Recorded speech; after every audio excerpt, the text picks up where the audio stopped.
nze basebo ne banyabo akola ebizibu byaffe ye mmwe bannayuganda nga nange muntwalidde nze omulimu gwange gwali gwa kwesowolayo bakulembera tugende mu Uganda y'empya era nze nziruno wano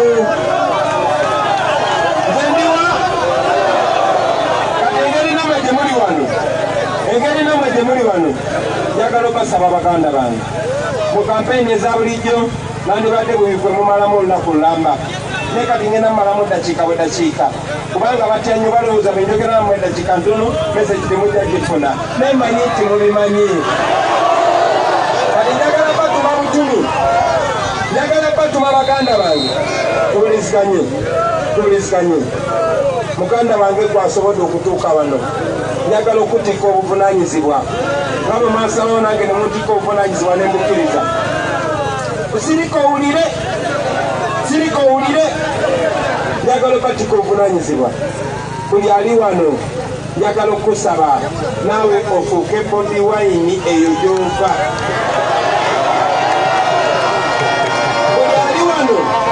buli ali wano njagala okusaba kano amawulire okati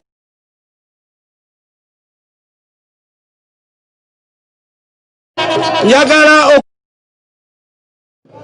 ofube olabe ng'olonda njagala okusaba muganda wange ofube olabe nga buli mukwano gwo buli wa luganda lwo buli neibawo alonda n'abo abakadde abalwadde abateesobola mu abaana ba bodaboda eyo paati mugizannyewo njagala mufube mulabe nga buli omu alonda ate sikulonda bulonzi ne bwe mutuuka mujja kulaba olulenzi olufaanana nga nze nga lukubye ettayi myufu nga ku sayidi waliwo akabonero akamanvuuli eriwa manvuuli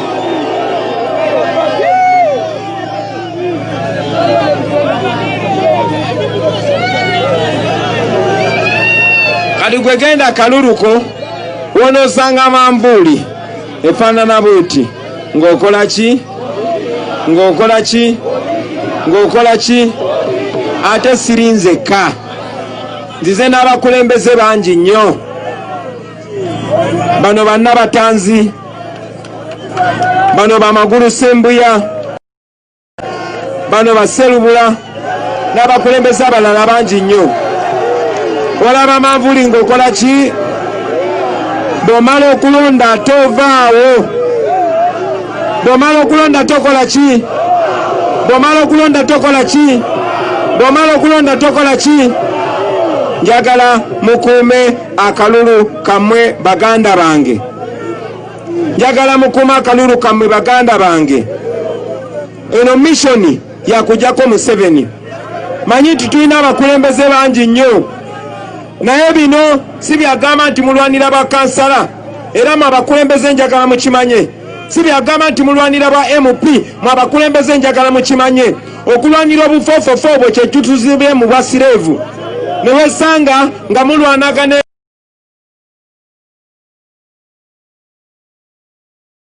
ate sirinzekka nze n'abakulembeze bangi abakansala wakiri Museveni abatanzi bano bamagulu sembuya bano ofuse meya ofuse MP obeera sireevu kambabulireko kino onoba zaake soko yimuke bakulabe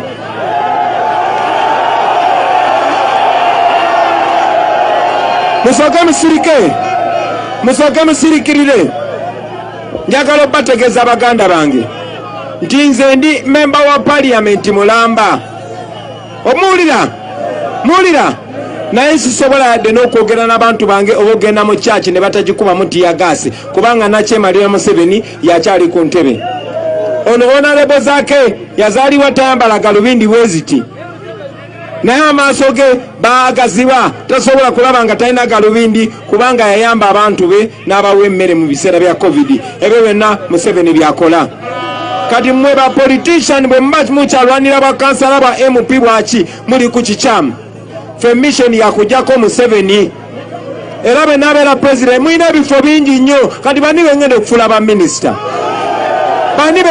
bani betugenda okufuula ba ambasada n'olw'ensonga eyo saagala mulwanire kiwagu muleke enkota ng'ekibiina kya National Unity Platform twatuula ffenna ne tukkaanya nti abantu bangi nnyo abaagala otukiikirira naye ani aba arepresentinga ebirowoozo by'abantu nga tetusobola kusimbawo bakandideti 5 oba 3 oba 2 buli kifo kimu yensonga laki twerondamu kandideti omwomu yaba agenda n'akiikirira nekino kakyogereko baganda bange manyi muwulira manyi nti abaagala enkyukakyuka tuli bangi ne ku kifo kya pulezidenti abaagala enkyukakyuka tuli bangi bwe tuba twogera eri njagala bagamba tumaze emyaka 2 nga twogeramu ne Dr. Besigye ne baganda bange aba FDC tumaze emyaka 2 muwulira tumaze emyaka 2 nga twogeramu ne baganda baffe aba DP tumaze emyaka 2 nga twogeramu ne baganda baffe aba ANT abakulemberwa General Mugisha Muntu nga tubagamba nti bannayuganda bo beegatta dda abakulembeze mwe mubulayo okukola ki naye ekyennaku nti ebiseera ebisinga bapoliticiani babalaba byanjawulo n'abantu n'olw'ensonga eyo njagala obategeeza nti ne bwe mulaba nti ffe abali ku lubudda olwagala okujjako Museveni tetunnaba kwegatta kubanga amazima amatuufu oba otunulidde alaali singa bonna baatwegattako dda naye nga musalawo ekituufu abakulembeze tusobola naye engeri bo bwe baagana okwegatta ate nga ddembe lyabwe kyamukisa nti mwe bannayuganda mwegatta dda si bwe kiri era mwe bannayuganda mugende maaso nga mwegatta nga musalawo ekituufu ffe abakulembeze tusobola bagamba bugambi tusobola kwogera bwogezi nammwe naye obuyinza mmwe mubuyina tewabanga munnabyabufuzi ali wange Museveni tavuganyangako na Kyagulanyi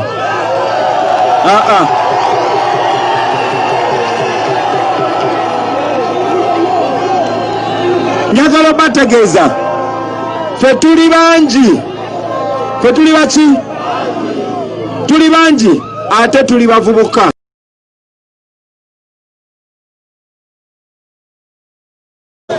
abantu baveeyo balonde mu bungi tuwangule Museveni n'ebitundu 9 ku buli 100 atugambe kyagenda kafa nekisemba njagala bategeeza ensi yonna ekitunuulidde kamera z'ensi yonna zitunudde Uganda CNN tulaba BBC tulaba Alija zitunudde Uganda CNN tulaba BBC tulaba Alijazere tulaba Sky News tulaba n'ebirala bingi nnyo kaakati Museveni tabatiisatiisa nti ajja batta yagezaako n'abatiisatiisa banakyemalira bwe batyo batiisatiisa natayo abantu nga baabo nenjagala okubulira tasobola tumalawo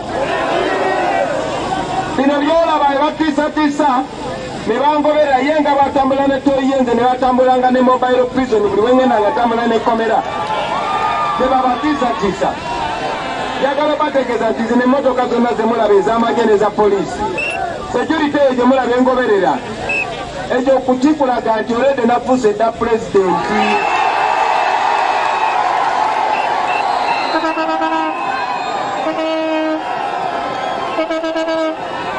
n'olwensonga eyo mweka mwe mu bulamu okukikonamu baganda bange muveeyo mulonde mu mungi temukkiriza muntu yenna kuzanyira mu kalulu kaffe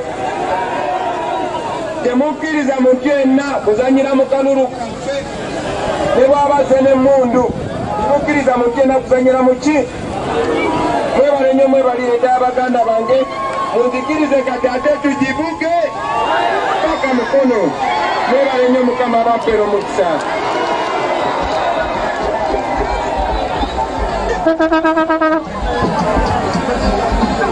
Yes, Buikwe bwatyo bwawedde olunaku olwaleero eno yerale ey'okubiri Kyagulanyi gyakubye wano mu Buikwe bwatyo bwawedde abalabi baffe abalungi mwebale nnyo mwebalire ddala abakansala abeesimbyewo webali BMP abeesimbyewo ku kadi ya National Unity Platform nabo babaddewo oyiko mutuukamu mugalabye gabadde masasi tiya gas nga n'abamu bafudde abamu baddusibwa ng'embeera gye balimu si nnungi naye nga byonna babireeta be bannaffe ab'ebitongole by'okwerinda nti bakiika emmotoka mu kkubo ne batandika okuba tiya gaasi abantu nabo be batyo ne bava mu mbeera okakkana basobezaako be basobyako wakati mu okubakoona n'ebintu ebirala webityo Buikwe awedde wakati mu namunju w'omuntu kati n'ogamba amafuta ge bavuze tiya gaasi gwe bakubye amasasi ge bakubye okugezaako okulemeza abantu okujja wa Kyagulanyi kiki Kyagulanyi tebamukkiriza tuuka Buikwe mu tawuni naye abantu bavudde mu tawuni ne bajja ne bajuza ekisaawe ekya Kasoga Primary School bajuza ekisaawe kya Kasoga Primary School nabagamba Kyagulanyi kiti kya muwogo kyokisuula gye kirandira ate Kyagulanyi mbawagabuwa w'omanyanga nti ewantu w'omutwala oba w'omulagira okubeera si watuukirivu tomutwalawo mu kisaawe kya Kasoga bwe bamutadde aleme kuyingira Buikwe waliwo essomero erimanyikibwa nga Kasoga Primary School essomero baalizimba mulembe gwa Amini naye abagambye ekyokulabirako kiikyo kandi basikireko katono nga tetunavaawo mulabe essomero eryo lyazimbibwa mirembe gwa Amini okuva olwo mu Kasoga tebateekangamu ssomero ddala Kyagulanyi kyavudde ababuuza olwo ekyokulabirako kiikyo gavumenti erina essomero lyonna lye yali etadde mu Kasoga nti nedda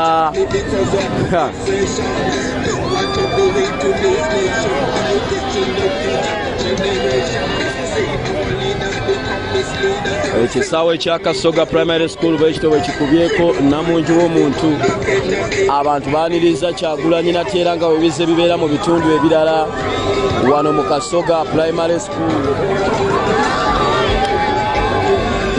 era bw'ati amaliriza asiibula kye tuba tulindirira etiya gaasi amasasi awo abagwa bagwe abalama balame abakosebwa bakosebwa abatuusibwako ebisago kubanga eno nkola ya poliisi bannaffe ab'ebitongole by'okwerinda bo gwe mulimu gwe bakola abaana 5 ku road block emu mu dakiika 3 babadde bamaze okugusuulamu akaba omukama bawummuze mirembe bino ebigambo Kyagulanyi sentamu yabikakasizza nti road block gye tusanze abaana 5 batomeddwa kabangali ya poliisi ezewewuuka obuweewo njagala okwebuuza mu maaso ga Kyagulanyi wabayo kabangali nga 12 wakati nga waliwo kabangali nga 6 emabega nga waliwo kabangali nga 12 kuliko ebyamagye kuliko ebimotoka ebifuuyira amazzi ate kati ekijja eri kabangali eyise speed kyekyaki olwedde gye mulaga waliyo kabangali eziba zituuseeyo waliyo abasirikale abaliyo kati gwe kikuleeta ng'ofuumuka bwewoyisa bw'okoona abantu bwe bafa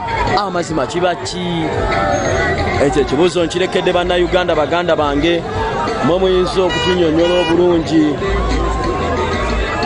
Kyagulanyi asembyayo Mukono Buikwe bwetyo bwe tugimaliriza nga agikubye n'ewuuma essaawa zino ayolekedde Mukono baŋŋamba ekiri mu Mukono nga bwe kibadde Lugazi tiya gaasi masasi kuvuga dduka kyekiri mu kibuga Mikono bayiya amagye ekibadde Lugazi Kyagulanyi ng'ayitamu mu tawuni amasasi ganyoose tiya gaasi anyoose tiya gaasi ng'avuga nga nkuba nga ne watali bantu bakubawo akakebe ka tiya gaasi bwe babukanyuga wansi w'emmotoka z'abantu bweyekwagwe Lugazi bwatyo bwamuyiseemu njagala okubatumirako abantu be Lugazi mwebale kuba bagumu olw'ensonga obedda babakuba Umunofu omulembe gwaffe Kyagulanyi Ssentamu Robert omuzira waffe buli gyayita bakkiriza nti ye pulezidenti w'eggwanga ow'ekkumi kyaddaaki bannange tufune ku nkyukakyuka abazeeyi bakoze ekibala kabawummule katunyumire ku Uganda empya etali mu kulyanguzi ng'amalwaliro galimu eddagala amasomero geeyagaza nga pipo balina pawa ebyobulimi bidde ku mulembe abavubuka katufune emirimu attemu abakuuma eddembe miliyoni yaffe tebugyerabira omwana ye w'omubiri bannange naffe tumuyire obululu kale ffenna kulwokunanga 14 January 2021 tugweyo tulonde Kyagulanyi Robert Ssentamu kuba pulezidenti wa Uganda era noopo ekujjukiza nti amvulera ye manvuuli buli wagira batikinga ate temwerabira olumala okuba Kyagulanyi akuluka ffe tetuvaawo paka nga bakabaze olutandikirawo ebikujjuko by'okujjaganya weewaawo abalabi ba Ghetto TV n'abatanzi Farida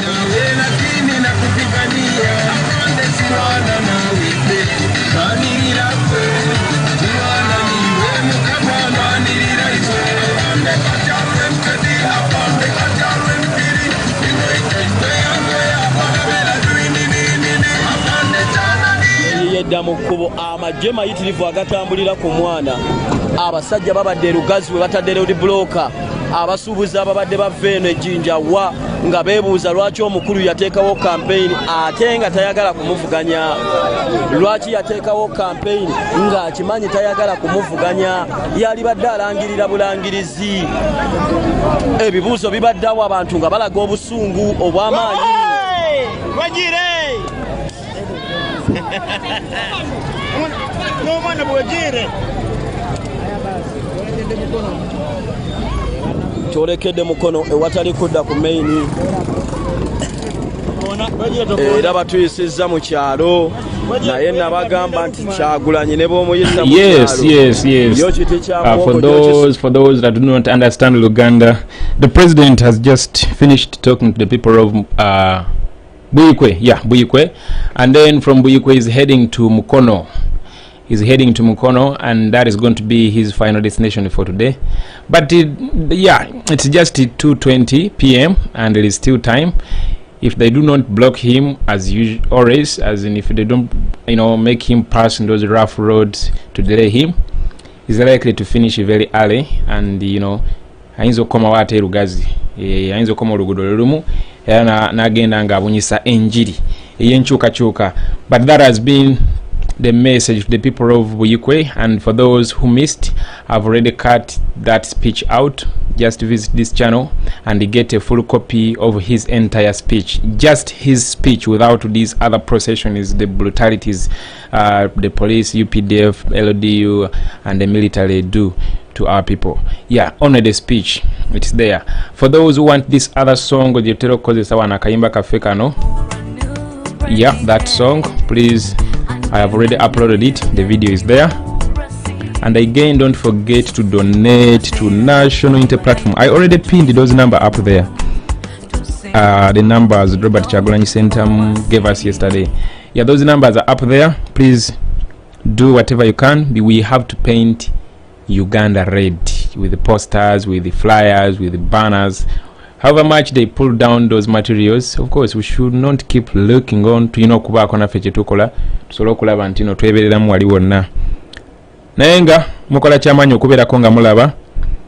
You were over 4,000 people watching, and if all of you can like this video and to make it viral, it's for the good of the struggle, because that means the information is flowing, the information is spreading.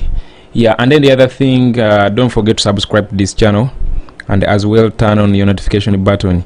Until when all this ends, tujja kuberanga wanonga tuchikuba from morning up to evening.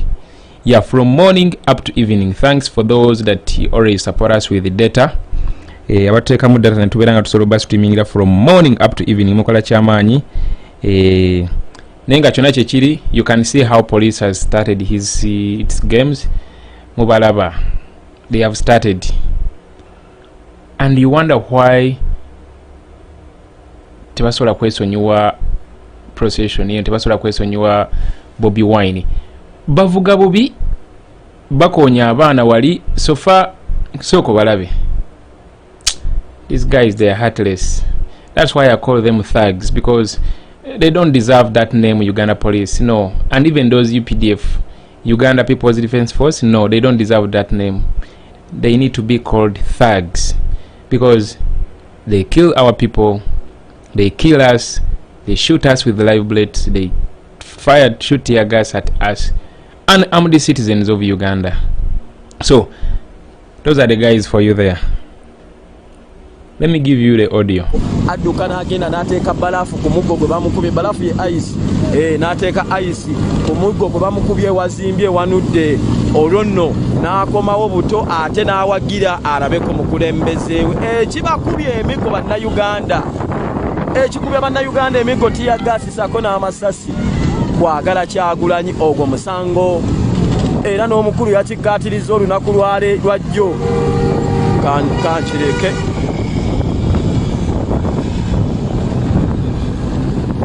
nga bola bakabangaliza polisi zino zifugira ddala bubi, newe zigenze koona abaana bataano bwe batyo ne babalesa ettooke ly'oku nsi eliwoomangaki munange, babafuuyira pepper spray. Waliwo emmotoka egenda efuuyira eyo gye mulaba kabangali egenda ekuba pepper spray saidi zeri, bagenda babafuuyira pepper spray baganda baffe. Woyimirira ku kkubo n'oyasama Kyagulanyi ovaawo bakufuuyidde pepper spray mu maaso. Abasajja bano bazibu nnyo, byemukola bali bikola abaana b'abaana n'abaana bammwe. Eyo kabangali kuliko abalina bukaani bwa pepper spray, bagenda babukufuuyira.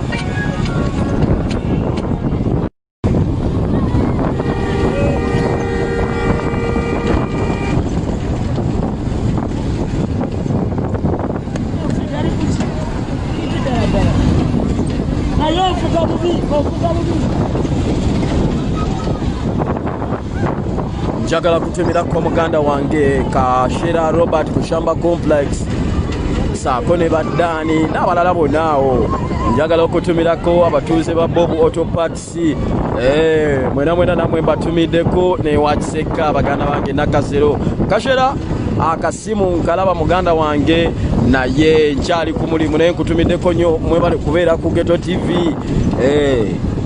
Jolamu ani omulala ali awo, Kashera Robert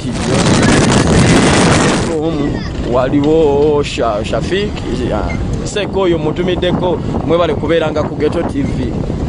Yes, tusimbudde amanyanze Buganda Ronald Mugenyi eyasalawo oba omu ku baasalawo okulaba nga tubaweereza baganda baffe bannayuganda amawulire agatali. The cameras have turned off automatically at once, and if that happens, you know what we always do, tuteekawo akalango kano oba tukubawo ka music. Neka tuteekewo akalango kano nga bwe connecting ewalala. Kyagulanyi agaludde omunoofu omulembe gwaffe Kyagulanyi Ssentamu Robert omuzira waffe buli gy'ayita bakkiriza nti ye pulezidenti w'eggwanga ow'ekkumi taddaki bannanka tufune ku nkyukakyuka. Abazeeyi bakoze ekibala kabawummule katunyumire ku Uganda empya eteri mu kulyanguzi, ng'amalwaliro galimu eddagala, amasomero geeyagaza, nga pipo balina pawa, ebyobulimi bidde ku mulembe, abavubuka katufune emirimu, atemu abakuuma eddembe, miliyoni yaffe tebugyerabira. Omwana ye w'omubiri bannange naffe tumuyire obululu, kale ffenna ku Lwokunanga 14 January 2020 tugweyo tulonde Kyagulanyi Robert Ssentamu kuba pulezidenti wa Uganda. Era noopo ekujjukiza nti ambrela ye manvuuli buli wagiraba tikinga ate temwerabira. Olumala okuwa Kyagulanyi akululu kaffe tetuvaawo paka nga bakabaze olutandikirawo ebikujjuko by'okujaganya bannayuganda. Kyagulanyi agaludde omunoofu omulembe gwaffe Kyagulanyi Ssentamu Robert omuzira waffe buli gy'ayita bakkiriza nti ye pulezidenti w'eggwanga ow'ekkumi taddaki bannanka tufune ku nkyukakyuka. Abazeeyi bakoze ekibala kabawummule katunyumire ku Uganda empya eteri mu kulyanguzi, ng'amalwaliro galimu eddagala, amasomero geeyagaza, nga pipo balina pawa, ebyobulimi bidde ku mulembe, abavubuka katufune emirimu, atemu abakuuma eddembe, miliyoni yaffe tebugyerabira. Omwana ye w'omubiri bannange naffe tumuyire obululu, kale ffenna ku Lwokunanga 14 January 2020 tugweyo tulonde Kyagulanyi Robert Ssentamu kuba pulezidenti wa Uganda. Era noopo ekujjukiza nti ambrela ye manvuuli buli wagiraba tikinga ate temwerabira. Olumala okuwa Kyagulanyi akululu kaffe tetuvaawo paka nga bakabaze olutandikirawo ebikujjuko by'okujaganya bannayuganda. Kyagulanyi agaludde omunoofu omulembe gwaffe Kyagulanyi Ssentamu Robert omusira waffe buli gyayita bakkiriza nti ye pulezidenti w'eggwanga ow'ekkumi kyaddaaki bannanka tufune ku nkyukakyuka abazeeyi bakoze ekibala kabawummule katunyumire ku Uganda empya eteri mu bulyanguzi ng'amalwaliro galimu eddagala amasomero geeyagaza nga pipo balina pawa ebyobulimiridde ku mulembe abavubuka katufune emirimu ate bw'abakuuma eddembe miliyoni yaffe temugyerabira omwana ye w'omubiri bannange naffe tumuyire obululu kale ffenna ku lwokunanga 14 January 2020 tugweyo tulonde Kyagulanyi Robert Ssentamu kuba pulezidenti wa Uganda era noopo ekujjukiza nti amburera ye manvuuli buli wagira batiki. Yes guys, there is the president. You've been asking me, but I wanted to pass on this quick one. Guys, can someone help us do this advert in English? Please, is there anyone who can pledge to do for us this advert in English? If you can, please send it on my WhatsApp number, or you can even call me and we schedule 0771815947. That's my number. Anyone who can do this advert in English, banange twebereremu, we translate. Actually, not only in English, even in Lusoga, in Lunyankole, in Lutoro, in Lugbara, in Madi, in Samia, in Lugwere, in all those languages, in Luo, in Acholi, in zona nimi. Anyone who can translate this advert. Anyone who can translate this advert to a language of our common people. I always tell you we have 56 tribes in Uganda, and each tribe speaks totally different language from the other one. So, and we have very many who are yearning for change all over the country. We can do this, I know. Please. I'm sure, yes, we can do that. Those who can translate this, you can send it to me. My number, it is there, 0771 81 5947. Yes, Mani Sigon, you are asking that I should repeat the number. Yeah, it is 0771 81 5947. Hey, nsindikirako ka message tuteese engeri obumaze okasindika ku WhatsApp oba osobola okansindikira ku email oba osobola okansindikira ku ki akalango nga kali mu luzungu. Just feel it. It's a very good advert. It's a very good advert.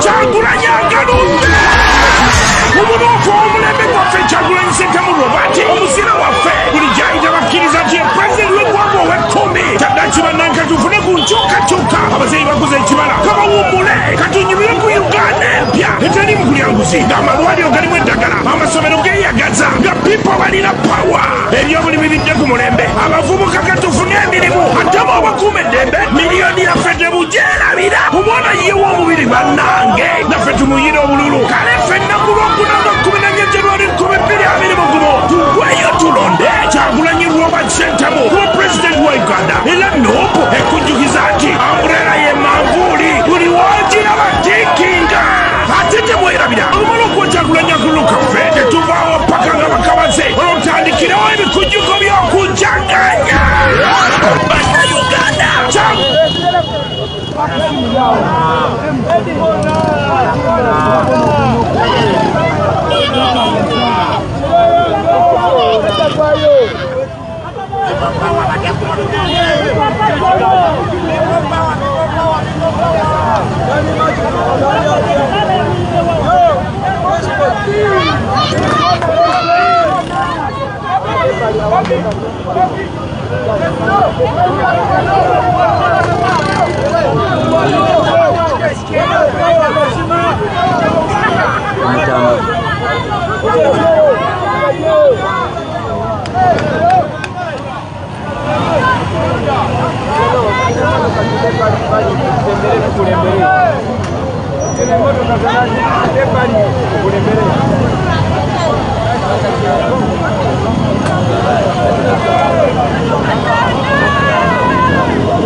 Another road block.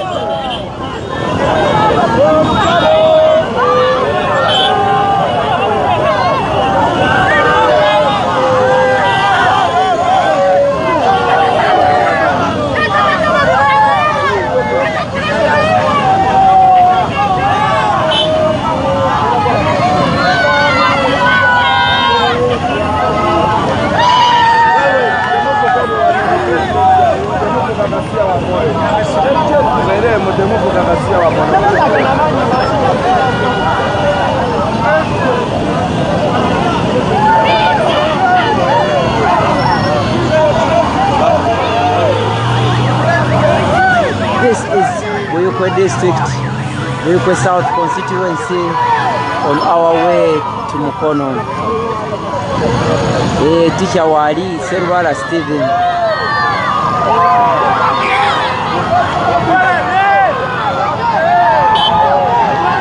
Sigala.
This is Buikwe South, and this gentleman here is our sporting corner.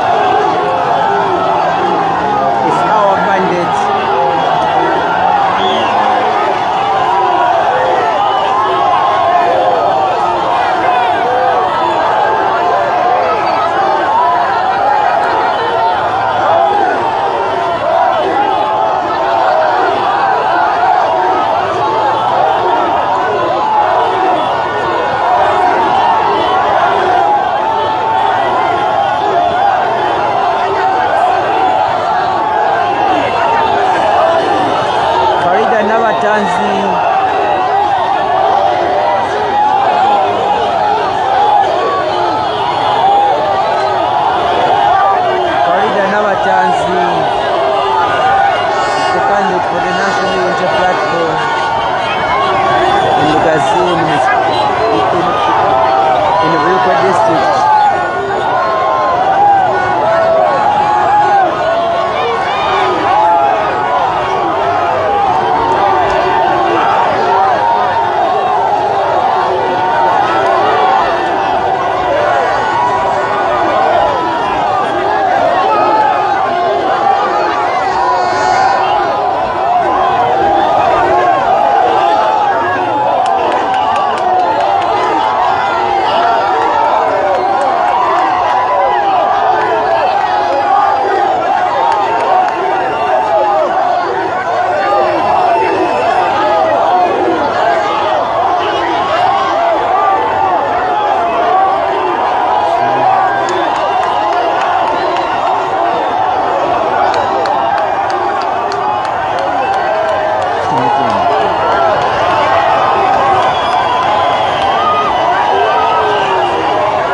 This is Buikwe South constituency.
seeing there is our candidate for Buikwe South.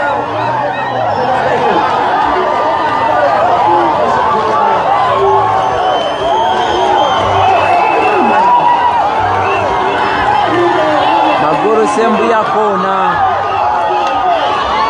is our candidate for the National Unity Platform in Buikwe District. And Nabatanzi Farida, the lady you're seeing with the president there, is the woman MP for Buikwe District. Philippe Babirye tukyalina kyokubagwanga bana Buikwe bakobye iraye busoga baba iraye busoga muna bana Buikwe bakobye iraye busoga irayo Nabatanzi Farida is just here with all the vigor and the support from the National Unity Platform and all change-seeking Ugandans to say that the NRM is swept out of this district. Sembuya Kona is the candidate, and on LC5 Councillor we have someone called Kawaswa George and many others. I'll be able to read those, to mention those that are given to me, since I don't know all of them.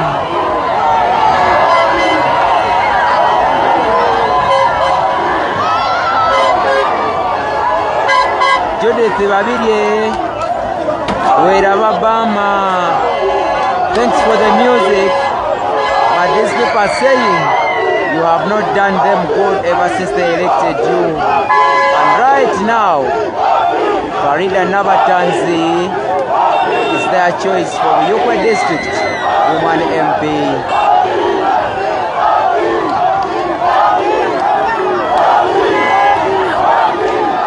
We are headed to Mukono, but passing through Buikwe South constituency.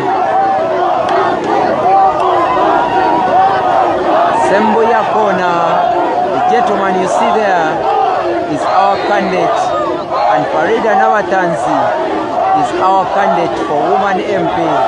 Sembuya Kona is our candidate for Buikwe South constituency.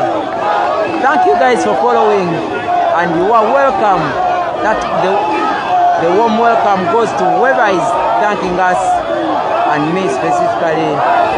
I thank whoever keeps supporting us as Ghetto TV. You are very great, guys. God bless you.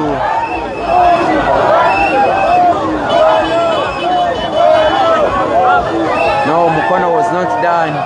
Machifuma, we were just passing there, and the people request that the president talks to them. That the president talks to them.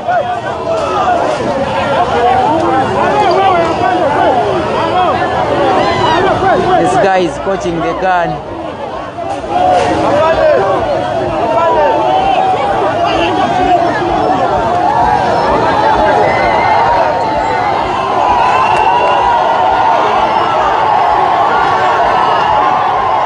Hey, while voting, we shall be doing civic education here. While voting on the voting day, remember not to tick outside the box. Have your tick fit in the box inside, and only look where the umbrella is. Even the thumbprint, don't tick outside the box. It has to be in the box on the on the right side of the picture of your candidate, and on the right side of the umbrella there is an empty box where you will be ticking. And don't tick past the line outside the box. Don't tick or don't put your thumbprint outside that box. That will be a valid ballot. Don't kill the votes. We need them. Also, part of the civic education on the voting day, please come with your mask on, because the polling agent and police are planning to send away people without masks. Not only that, but don't come with a people power mask. Come like any other Ugandan to cast your ballot. Civic education is going to be our next topic here. We shall be taking you through some of the things that you need to go through that you need to go through as we continue with this campaign trail. Thank you very much, brothers and sisters. And also tell a friend to tell a friend, tell a brother, tell a brother, tell a sister, tell a sister. The border guys, carry the grandparents, carry the old on your borders to vote, and also take them back. But you, the energetic youth, go back to the polling station and wait for the declaration of the results of the day on your polling station, and safeguard your victory. In the end, we shall be winners. This is the National Unity Platform on the campaign trail in Mukono, Greater Mukono, that is Lugazi, Nachifuma, Buikwe, Mukono South, Buikwe South, Buikwe North, Lugazi Municipality, all those constituencies. We are traversing them today. Now we are headed for the final rally in Mukono district.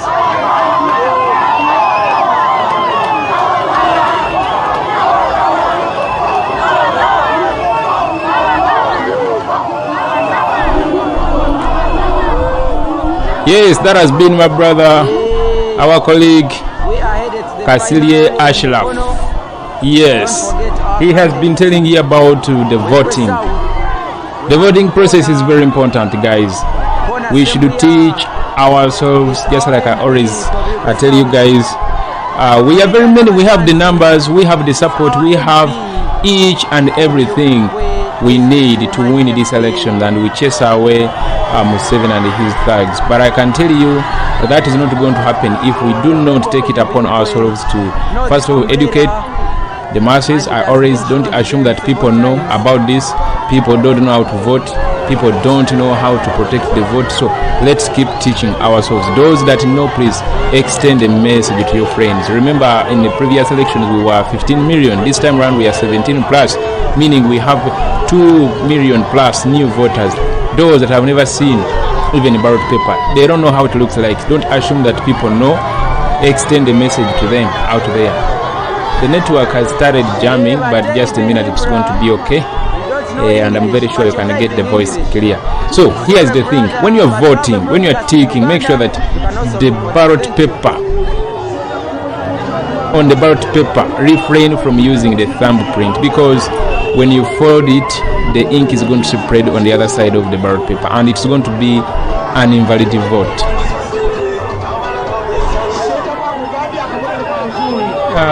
What's going on? These guys are trying to play games, eh? First wait.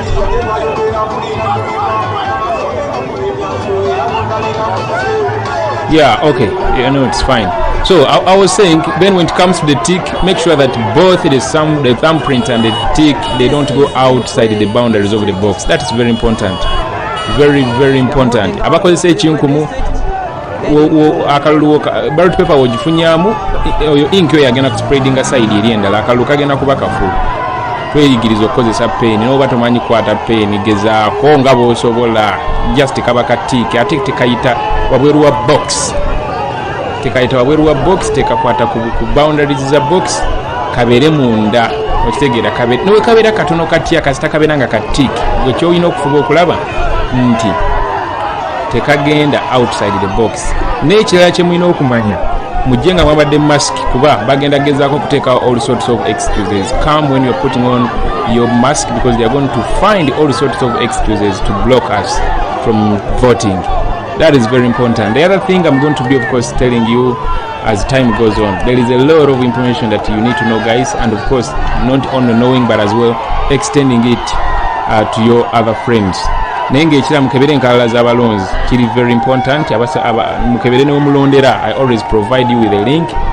Unfortunately today I was unable, and when I try to do so the network has gone to buffer because I'm running very many programs at the same time. I can't open up a new tab to look for that link.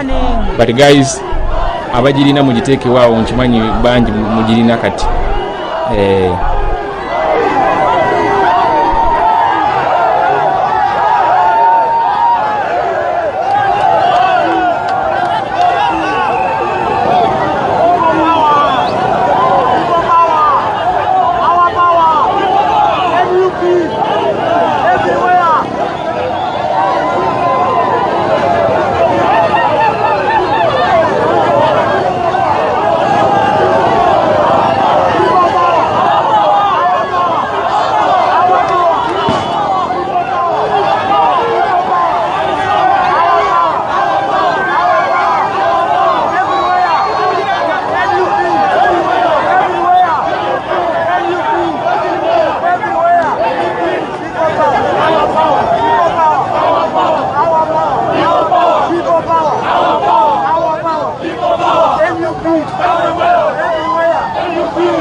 Akakaje kuteka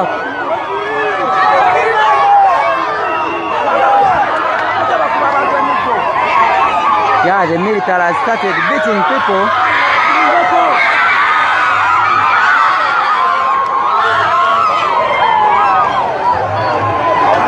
Immediately.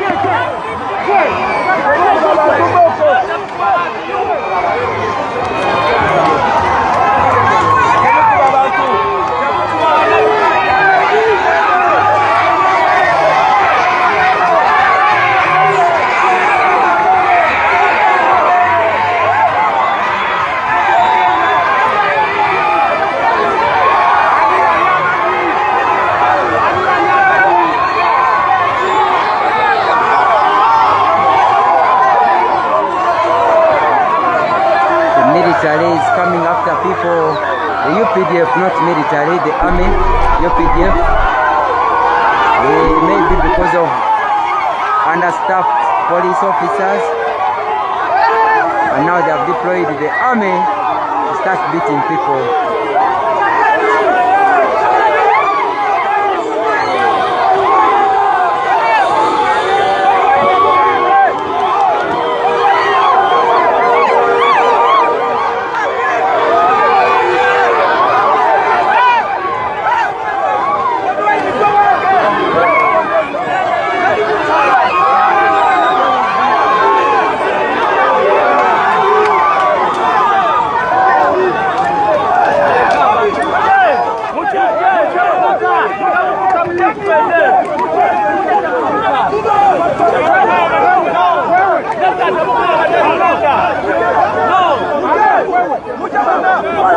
This LOD officer wants to cock guns. This LOD officer wants to cock guns. Just a mere seeing people running, they start cocking guns.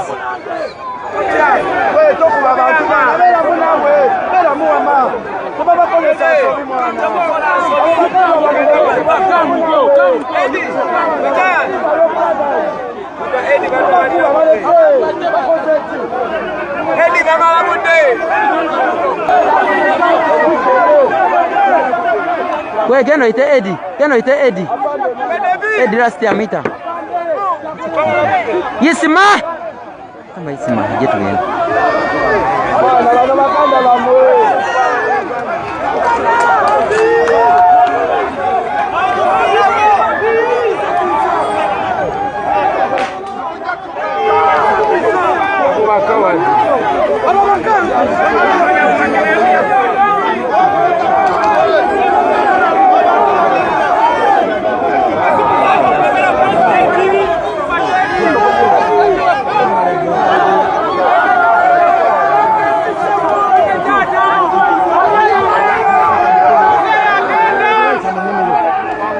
Oh dear, the people are now trying to run through the swamps to make sure they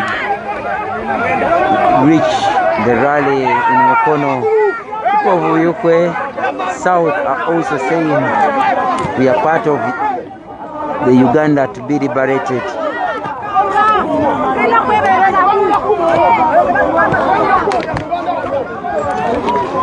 This is Buikwe district on our way to Mukono district. Buikwe, you might remember, was divided from Mukono district.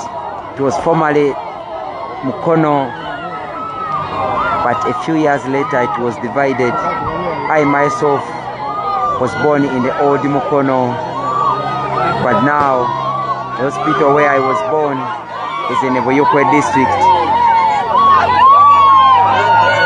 Yeah. Just like Butambala, where some of my relatives are. Butambala, Mpigi, Gomba, all those districts used to be one, but now they were subdivided. So you need to know. You need to know that the history of these places is just no different from the entire world, which was subdivided during the Squam and partitioning times.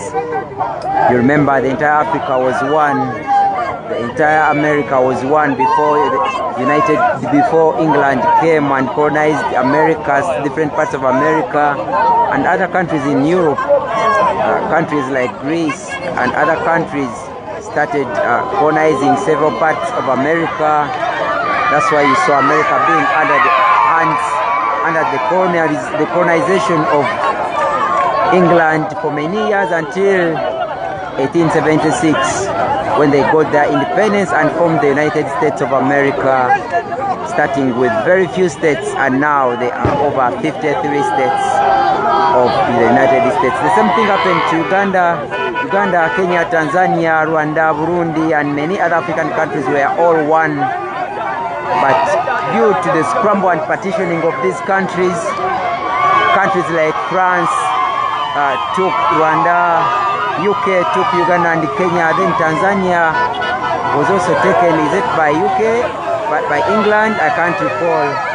But all these countries were once together. The same thing with these districts. The world has been divided and subdivided and subdivided over the years, and very soon we shall see villages becoming districts because of the greed by the politicians, seeing less than 20 acres of land being formed into a sub-county, and less than a square mile of land being formed into a district,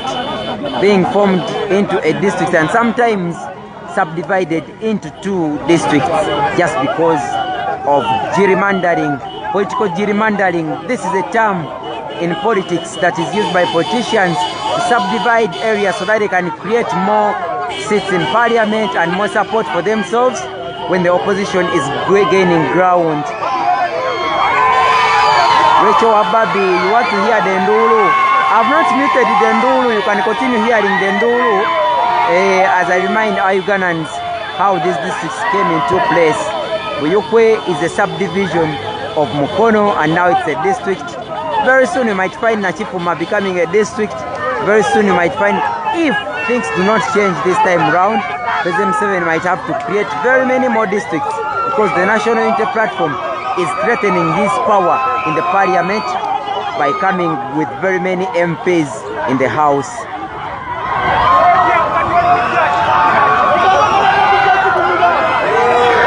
Thank you for being with us all along. We start the day together and end the day together. Most of you are at work. We thank the guys in arcades who put your phones there, who put on TV and connect Ghetto TV. Wherever you are, last time we were in Chiboga, Chankwanzi, and the leaders there told us they connect Ghetto TV on the loudspeakers in the towns, and whenever we are moving anywhere, they are listening to the message being saturated by the leaders of the National Unity Platform, especially its president, Robert Kyagulanyi Ssentamu. We thank you, the leaders of Kiboga and Kyankwanzi and Kasanda. We thank Carolina Bagabe. We thank Flavia Carolina Bagabe, the National Unity Platform flag bearer for Kasanda. We thank Patrick Nsamba Oshabe, the platform for Kasanda South, and then Kasanda North, who is unseating the infamous Semeo Nsubuga, who tabled the infamous bill on changing Article 102B of the age limit. And Semeo Nsubuga, the people have said bye-bye to you, sir. We thank the people, the leaders of the National Unity Platform in Kasanda and in Kiboga. We thank the leaders in Mityana. Mityana, we have Francis Takebutere, the coordinator of the youth league, but also the MP and flag bearer for Mityana municipality. Joyce Bagala, the journalist like us, ululation. So amidst ululations and jubilations, the people of Buikwe South are welcoming their leaders here as we head to Mukono for the final rally.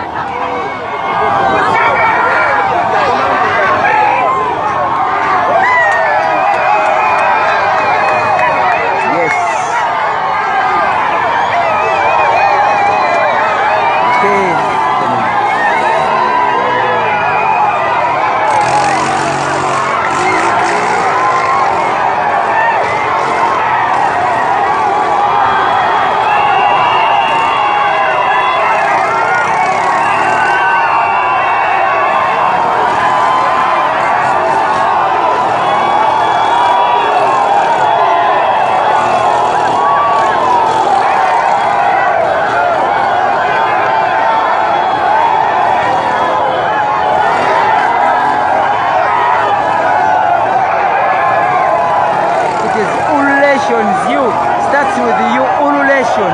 You can Google that. Yeah, it is ululations. We learn together.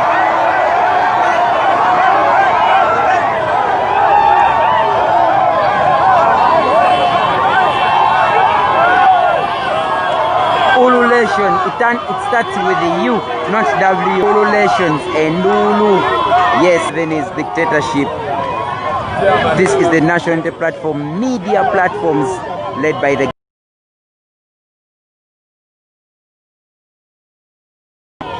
Thank you guys for the support. Thank those in Uganda for supporting us. I personally thank people that have always paid for me medical bills, that have always bought me necessities, that have always sent me juice and lunch. I thank you. I love you guys, and I'll never stop thanking you. All I can say is God is watching over us, and God is for us all, and God knows what we want, and God will spare us the victory we are looking for. I'm not sparing you. Google the word. It's ululation. Yes, Rahma Kenzori. It's the right English. You go and Google the word. Yeah, it is ululation. It starts with you. Yes. Ululation. And Ulu. You can Google. Yes, my network started misbehaving, but as you know, it always does so. Go the word. It always does so, but as I speak now, I'm sure it's getting better. Yeah, it's getting better. And thanks for those that always send a penny for us to be live, just like Brother Kasuya said. Mani mumu tukolachi mulumu tuwa manyi manji olumu wandi ogamba ne why naye ate nojjukira nti olina obuvunanyizibwa obwokolachi olina obuvunanyizibwa obwokutekinga. Yeah, it's getting better. No kolachi. Yeah, njiraba wa network ekolachi era ngo inozuka maliri nogako kotambuze message kuba the more the world gets to know about this message, the more support that we get, because all what we are doing is to expose the impunity, expose the brutality, exposing the killing of innocent Ugandans. Now like the 5 people that were killed today in the morning, man, and of course very many of them that sustained serious injuries. The one was that the Uganda police ambulance refused to take to hospital. Can you even imagine that? You know, so we have to expose all those kind of injustices, the atrocities these people inflict on us.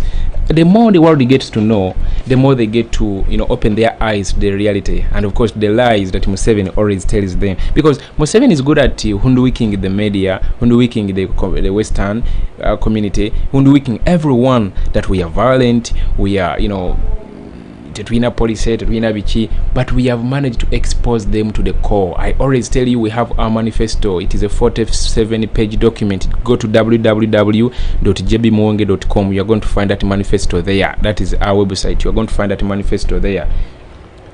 Get it, download it, translate it in your language, spread the message to the people. That is it. Violent. We have been non-violent from day one. We don't attack a police, we don't attack anyone, but they attack us and kill us. Of course, they have failed to justify their killings because they kill us in cold blood, man, without even doing a thing to them.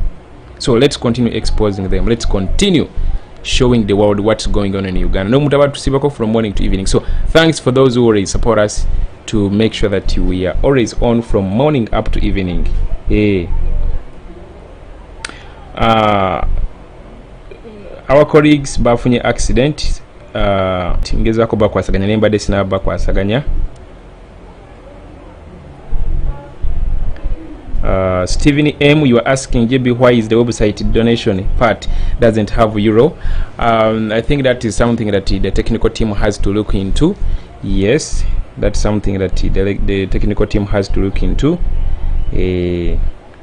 That's the team. That's something that our technical team has to look into. Yes. In the development of this country, yeah, in the development of this world, sorry, and in shaping the history of the world. You can see most of the kings and the prophets and all those philosophers that we have.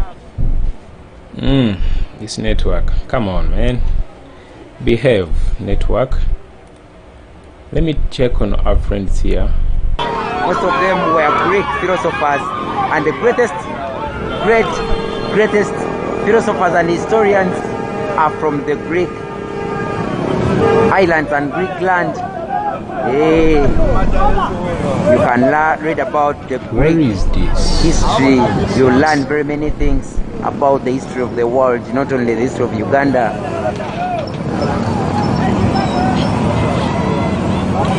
Yeah, Madam teacher will soon join us when we get to Mukono. Let me check this out. She's doing some groundwork in Mukono.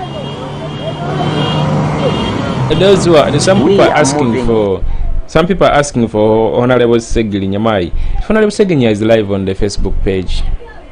Yeah, his Facebook page, Segili Nyamuhammad Fani's page, is live on that page as we speak now. Yes.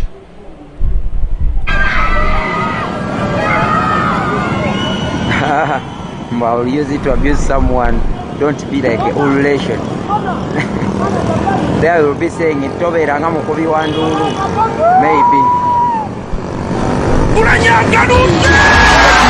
Umunofu omulembe gwaffe Kyagulanyi Ssentamu Robert omusira waffe bulijjo ayita bakkiriza nti ye pulezidenti w'eggwanga ow'ekkumi kyaddaaki bannanka tufune ku nkyukakyuka abazeeyi bakoze ekibala kabawummule katunyumire ku Uganda empya etali mu kulyanguzi ng'amalwaliro galimu eddagala amasomero geeyagaza nga pipo balina pawa ebyobulimi bidde ku mulembe abavubuka katufune emirimu atemu abakuuma eddembe miliyoni yaffe tebugyerabira omwana ye w'omubiri bannange naffe tumuyire obululu kale ffenna ku Lwokunanga 14 January 2020 tugweyo tulonde Kyagulanyi Robert Ssentamu kuba pulezidenti wa Uganda era nopo ekujjukiza nti ambrela ye manvuuli buli wagira batikinga ate temwerabira olumala okuwa Kyagulanyi akululu kaffe tetuvaawo paka nga bakabaze olwotandikirewo ebikujjuko by'okujaganya Uganda Kyagulanyi agaludde umunofu omulembe gwaffe Kyagulanyi Ssentamu Robert omusira waffe bulijjo ayita bakkiriza nti ye pulezidenti w'eggwanga ow'ekkumi kyaddaaki bannanka tufune ku nkyukakyuka abazeeyi bakoze ekibala kabawummule katunyumire ku Uganda empya etali mu kulyanguzi buwanguzi ng'amalwaliro galimu eddagala amasomero geeyagaza nga pipo balina pawa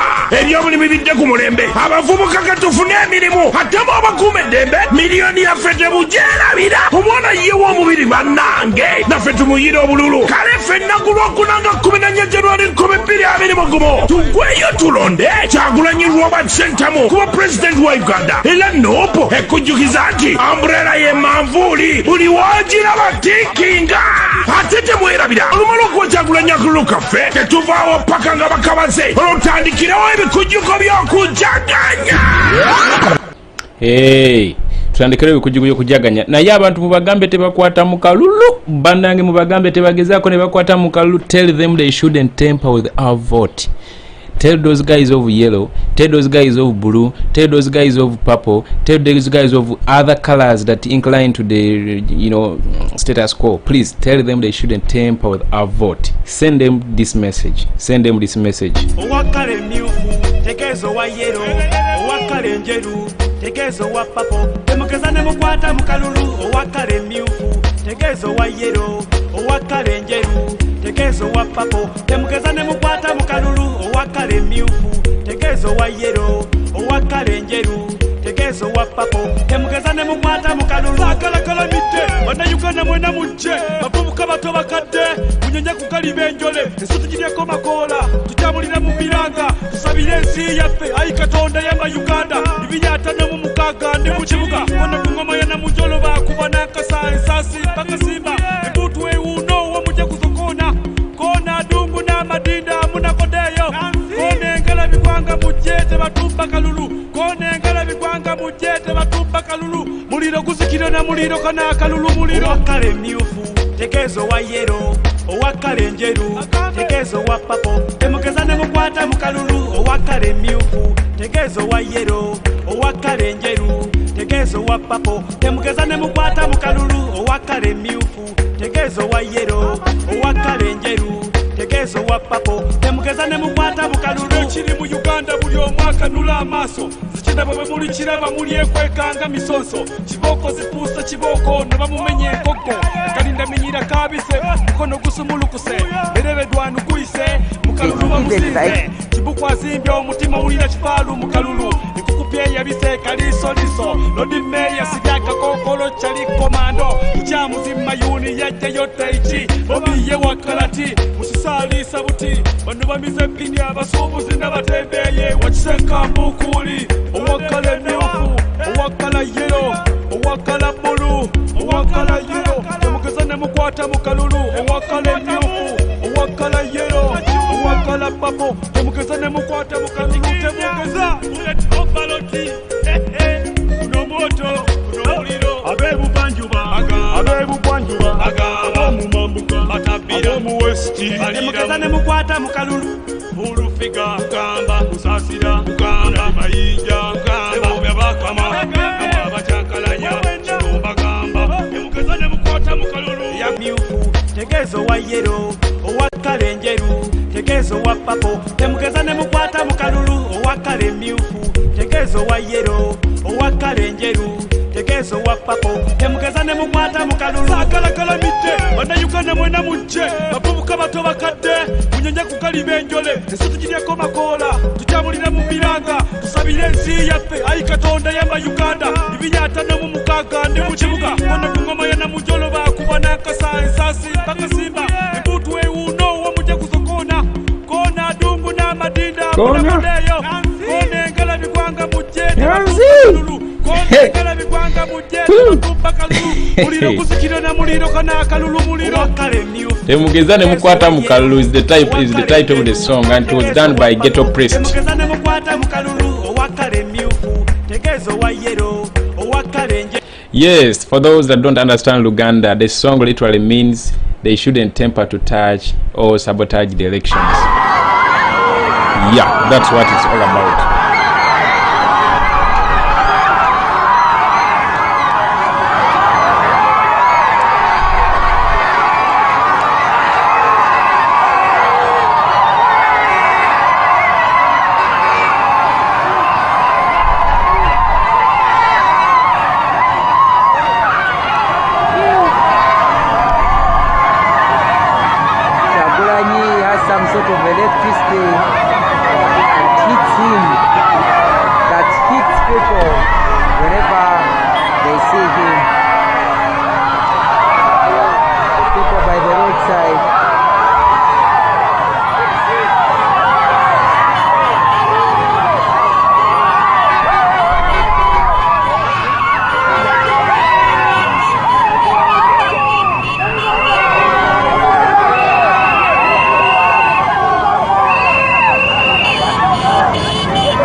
misoso zikyenda bwe muli kiraba muli ekwekanga misoso kiboko zifuusa kiboko ne bamumenye enkoko kalinda minyira kabise mukono gusumulukuse erebedwanu kuyise mukalulu bamusinze kibukwasimbye omutima wulira kifaalu mukalulu ikukupye yabise kalisoliso lodi meya sitaka kokolo chali komando kyamuzima yuni yajjayo taichi obiye wakalati musisalisa buti bano bamize pini abasuubuzi n'abatembeye wakisenka mbukuli owakala emyufu owakala yero owakala bulu owakala yero temugeza ne mukwata mukalulu owakala emyufu owakala yero owakala papo temugeza ne mukwata mukalulu temugeza baloti nomoto nomuliro abebubanjuba bagamba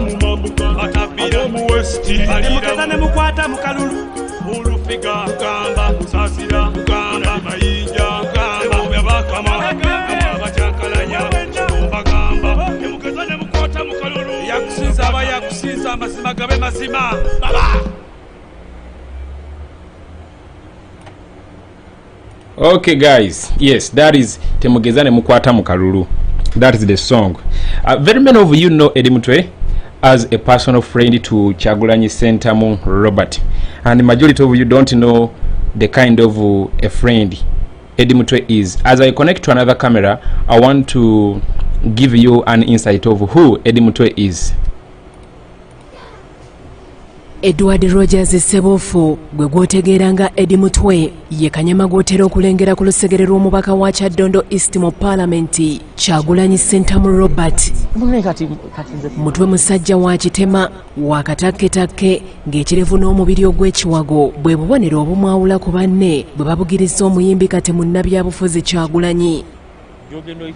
Naye omusajja yabatizibwanga Edward Sebofu kati aweze egy'obukulu 39 afuuka atya Eddie Mutwe. Walingayo musajja bamuyita Vijje Maka munneje yakomanga okwogerera firimu yalabiranga abasajja abanfaanananga kati ng'osanga omusajja w'amalivu galinga aga Eddie ng'osanga omusajja alina akawala ate kalinga akange ng'alina n'amalivu kono laba nnono laba mulaba omutwe gubuligo ogwa Eddie kati ate n'atandika okukigatta. Laba uyo laba Eddie Mutwe erinnya nno ne likala. Mu mboozi ne NBS era lwe tukitegedde nti Mutwe nzaalwa ya City era emyaka gye gy'ekito yagimala ne jjajjaawe Sennabulya Charles mu nzigotta z'omu Kisenyi. Nasinga kubeeranga na jjajja oyo ng'alinga yandabirira yankuza alinga we buli kimu mu Kisenyi awo Kafumbe Road awo bammanyi bwe nakulira.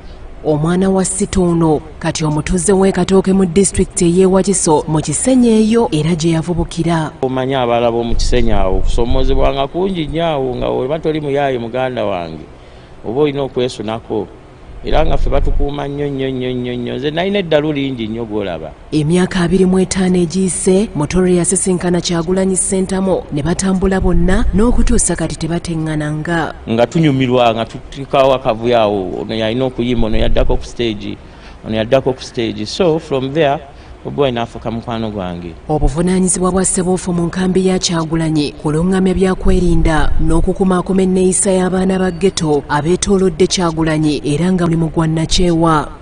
Bobiwine nkugambye mukwano gwange. Bobiwine mukwano gwange. Ndi mukwano gwe. Kati okusasula okukola omulimu ogwo obwo buvunaanyizibwa muganda wange. Lwaki nsasula nkoze eki? Wabula newankubadde tasasulwa byafunye okubeera mu buvunaanyizibwa buno teyejjusa. Nze nno Bobiwine yasooka okunninyisa ku nnyonyi naye ng'ensi ze tutuukamu otuukayo ensi ziri ng'olaba ebintu byayo newaffe tusobola obbikola ate si bizibu tebyetaaga ssente nnyingi. Naye Mutwe atali mujaasi mutendeke omulimu gw'okukuuma Kyagulanyi agusobola atya? Ffe tuzze tutrayininga kuva buto natrayiningako tteke mu KBC trainingeko ebikone mu KBC tuzze tulikola. Wadde yakulira ku jjajja Mutwe alina nnyina Nantumbwe Jen nga ye mulenzi yekka gw'alina mu baana abataano. Eddie Mutwe kati ye mwana wange omukulu alina banne abamuddako abalala 4 bawala. Edward Sebofu ono bw'ataba na Kyagulanyi abeera ku mulimu gwe ogwa kinyozi ku kizimbe kya Park View mu Kampala.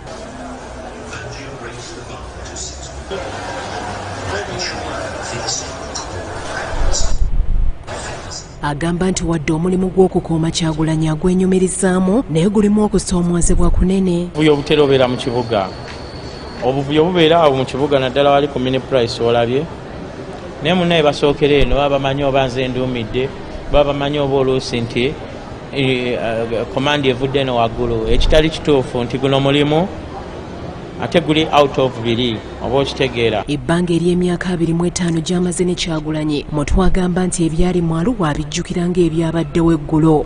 Teri muntu yali Arua ayinza kukunyumiza mboozi n'atakunyumiza ssaga ya Arua nga lwe lunaku lwatagenda kwerabira.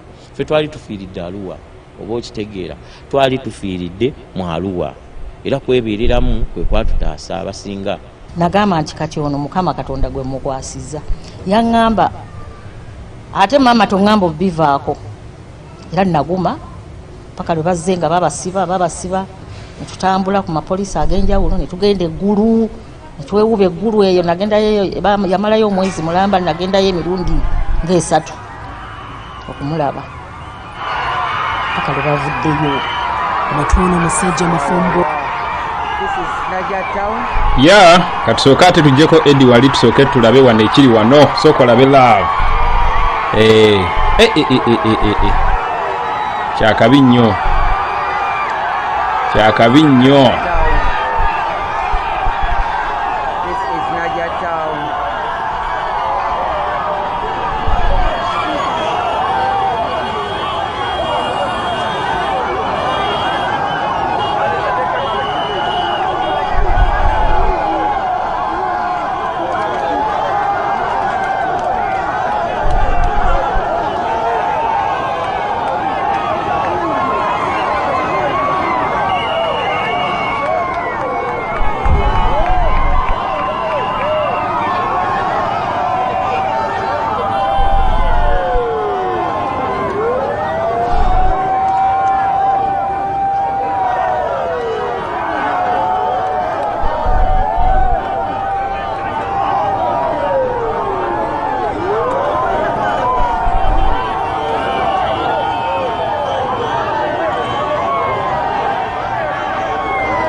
lengera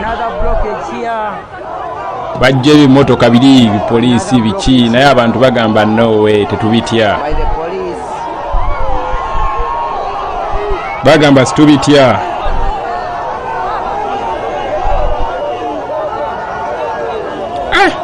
Kyagulanyi Itungo, thanks a lot.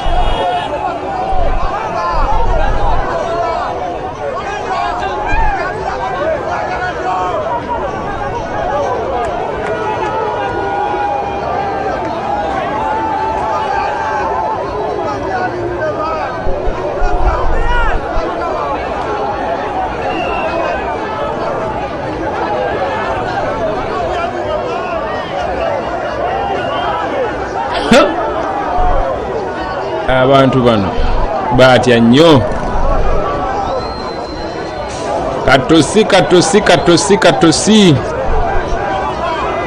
Katosi Mukono.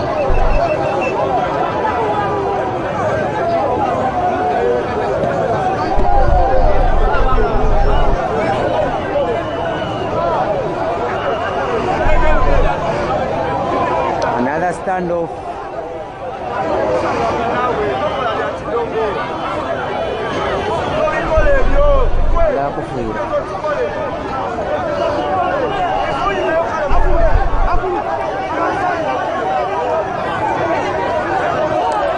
Katosi Mukono, Katosi Mukono. Prayers.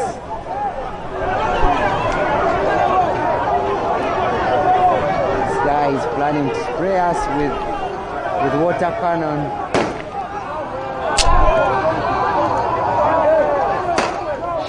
They just love shooting people. They just love shooting tear gas. These thugs.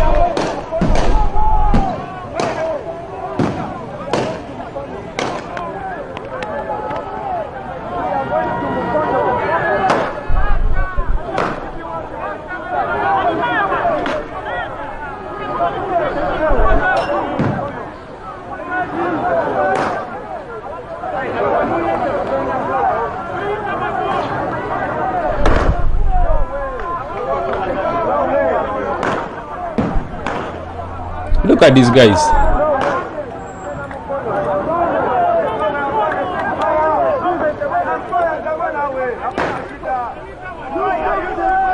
Let me give you this full coverage. You see very well how ruthless these guys are.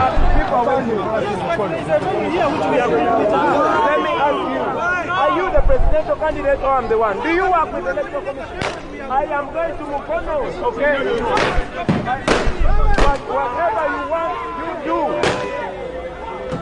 Whatever you want, you do.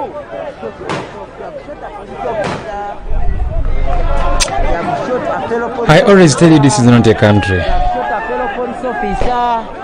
Yeah, they have shot their fellow police officer in the head. They have shot their fellow police officer in the head. They have shot their fellow police officer in the head because they are using guns unnecessarily. They have shot their fellow police officer in the head because they are using the guns unnecessarily and irresponsibly. They have shot their fellow police officer in the head just because they are just shooting unnecessarily.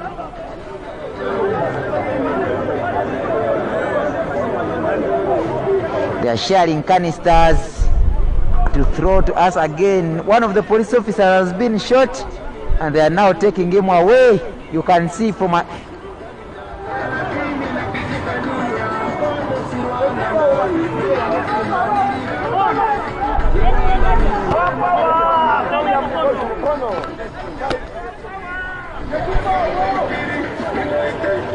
oh, tear gas.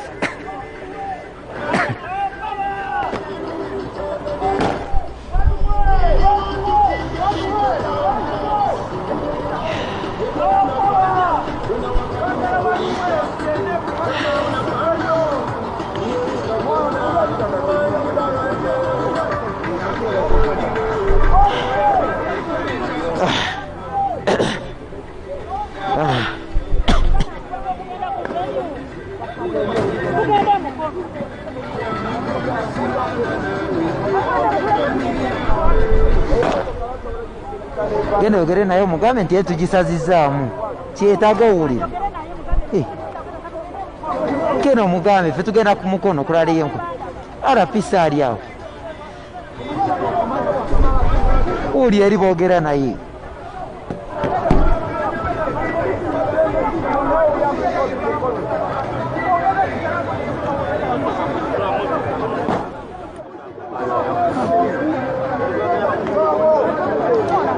genda mwogere n'omusajja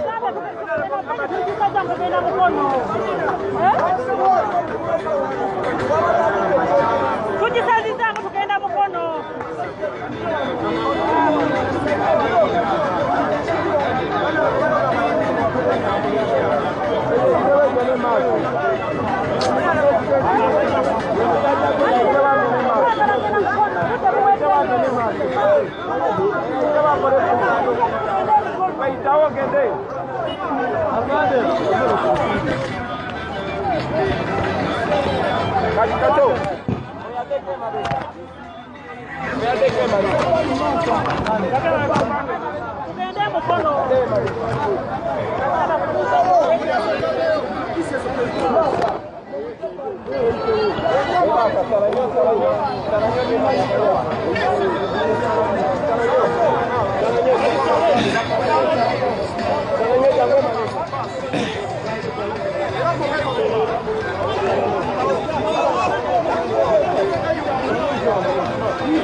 Hey, wait.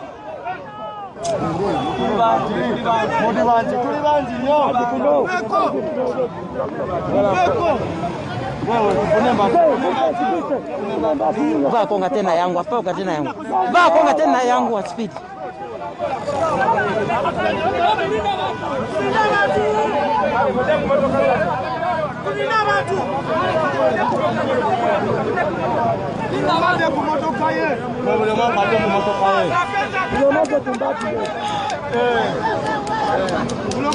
Comrades are just shedding tears.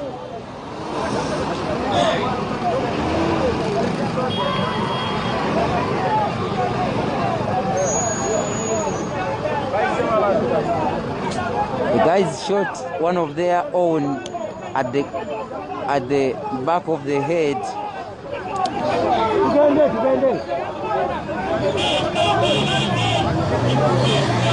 Why? Because they are just shooting unnecessarily, like unprofessionals.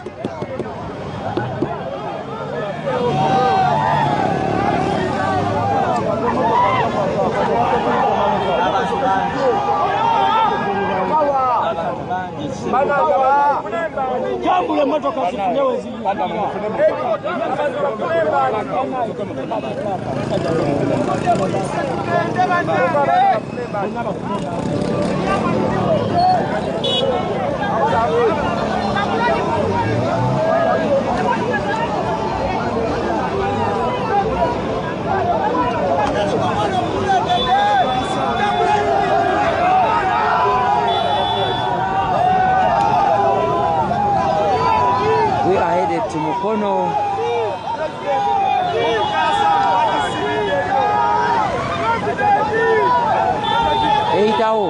Eitao. Egena Eitao.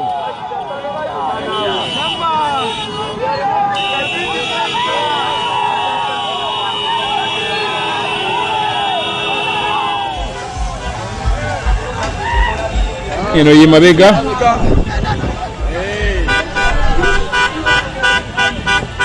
Dewe ntudako mu maaso.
Oh, okay, let's switch.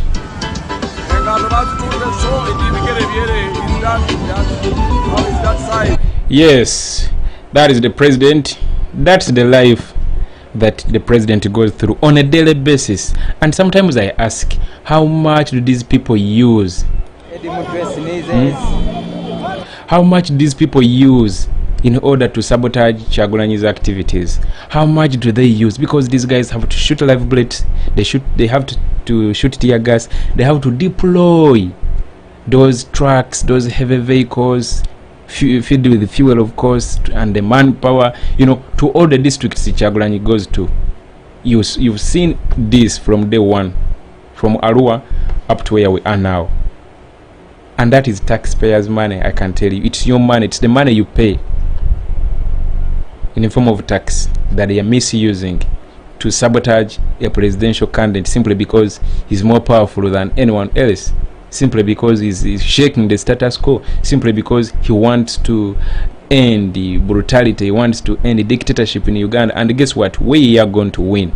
We are going to win this, because this is a different generation. We can't let an 85-year-old, no, to mislead us. No. That we can't let it happen. That's why some of us can spend the entire day streaming this for you, such that you wake up your mind, if your mind is still sunk deep in the waters of submission. Maybe we believe by seeing this brutality, by seeing this injustice, maybe your eyes will open to the reality. That's why we spend the entire day broadcasting this, not for fun, of course, not for fun. We have, of course, other things to do, but we decided to at least first tell the world what is going on. It is not going to be for a lifetime, it's just a few months away. I always tell you we are less than 2 months to finish this.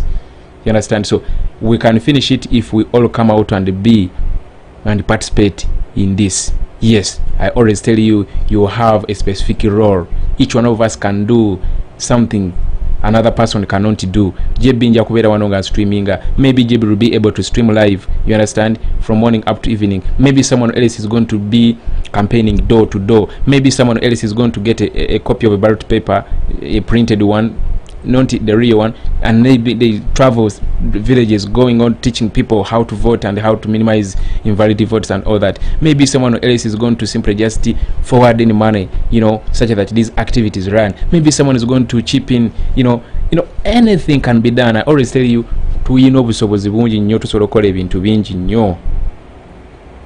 Ekikulu kyakubeera nti you have obwongo bwo wabuzuukusa, you are now politically charged, you don't underlook injustice, oppression, the brutality, severe murders of our people. Now, like today, 5 people have been shot dead. 5 people have been shot dead. They have done nothing just to support Bobiwine. So we are going to put an end to this madness. If and only if, guys, we come out and be part of this. Let us not simply just look on. Now wezule chichi osobola okukola gwe nga gwe. Nawe chichi osobola okukola gwe nga gwe. Okiraba. So wonezuula ojja kulaba ng'ebintu bitambula. I always tell you, tetubirekera abantu balala. Let us not leave this to a selected few. Sit down and ask yourself a question. What can I do for the struggle? If you answer that question to yourself, capitalize on that answer. Capitalize on that answer on a daily basis. And guess what? You will see the results. You will see the results within a few days. I can tell you. Sijja kulimba. So, tukole ekyo ate nga tukisobola. Kitegeera. Naye mubagambe, this is the time. Tewakyali kulanga kulala. This is the time. Abali bagala muzeyi okumujjako bamulekere Bobiwine yamusobola.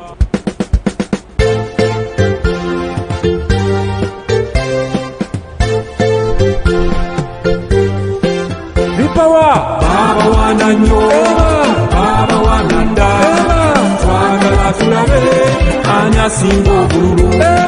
Baba wana nnyo, baba wana dda, twagala tubalage ky'amaanyi g'abantu. Everywhere you go, NUP, National Unity Platform is our party. Everywhere you go, NUP, Umbrella Stroke Mabul is our symbol.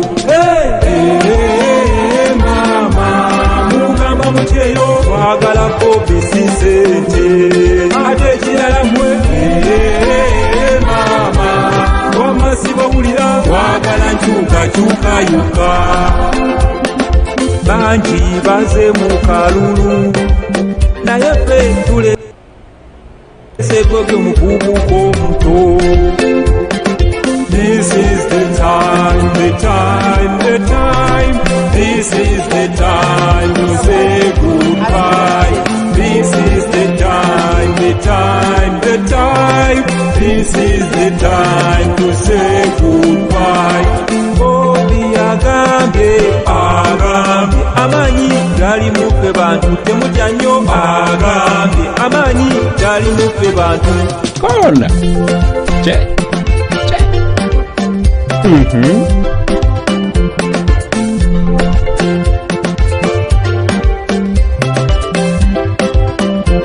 kati people abuuza oli wa people power ate era nga nuupu akabonero mambuuli tumuwadde maama tumuwadde alookalooke tumuwadde maama tumuwadde alookalooke tumuwadde maama tumuwadde alookalooke tumuwadde maama tumuwadde alookalooke tumuwadde maama tumuwadde alookalooke abazeeyi bonna abamuwadde alookalooke n'abavubuka naffe tumuwadde alookalooke Uganda yonna bambi emuwadde alookalooke olaba n'abazungu nabo bamuwadde alookalooke abazeeyi bonna abamuwadde alookalooke n'abavubuka naffe tumuwadde alookalooke Uganda yonna bambi emuwadde alookalooke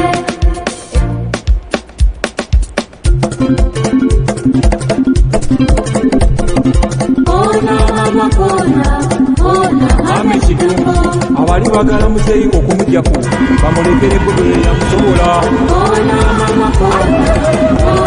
Ame kitundu abali bagala basika okugyako bagirekere maguli yekisobola Ame kitundu abali bagala NRM okugyako bagirekere bikoba yekisobola Ame kitundu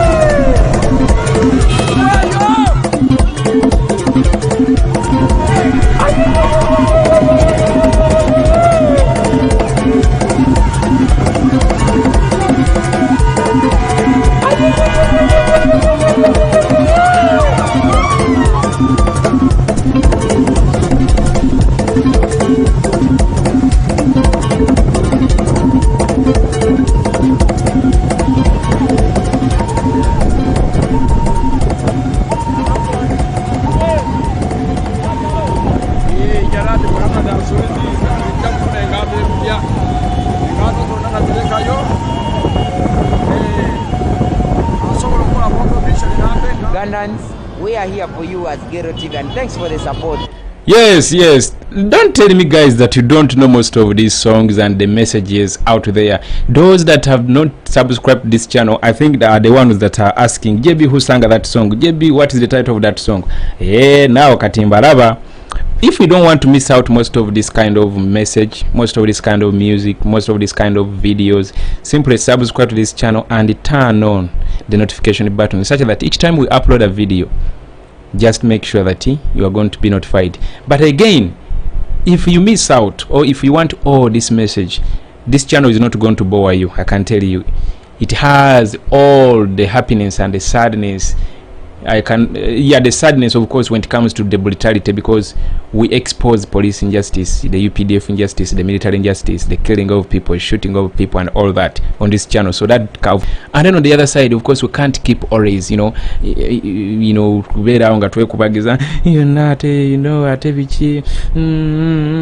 we shall not always be crying. Such kind of revolutionary songs, will always crack a smile on our lips, and of course we are ready to as well use such kind of message to spread the message. So nyimba zino zonna ziri ku YouTube channel eno, ogenda bugenzi no scrollingamu nolaba ekisobola okunyumira ne weeyongerayo, kitegeera nenga as we speak now the president is going to Mukono.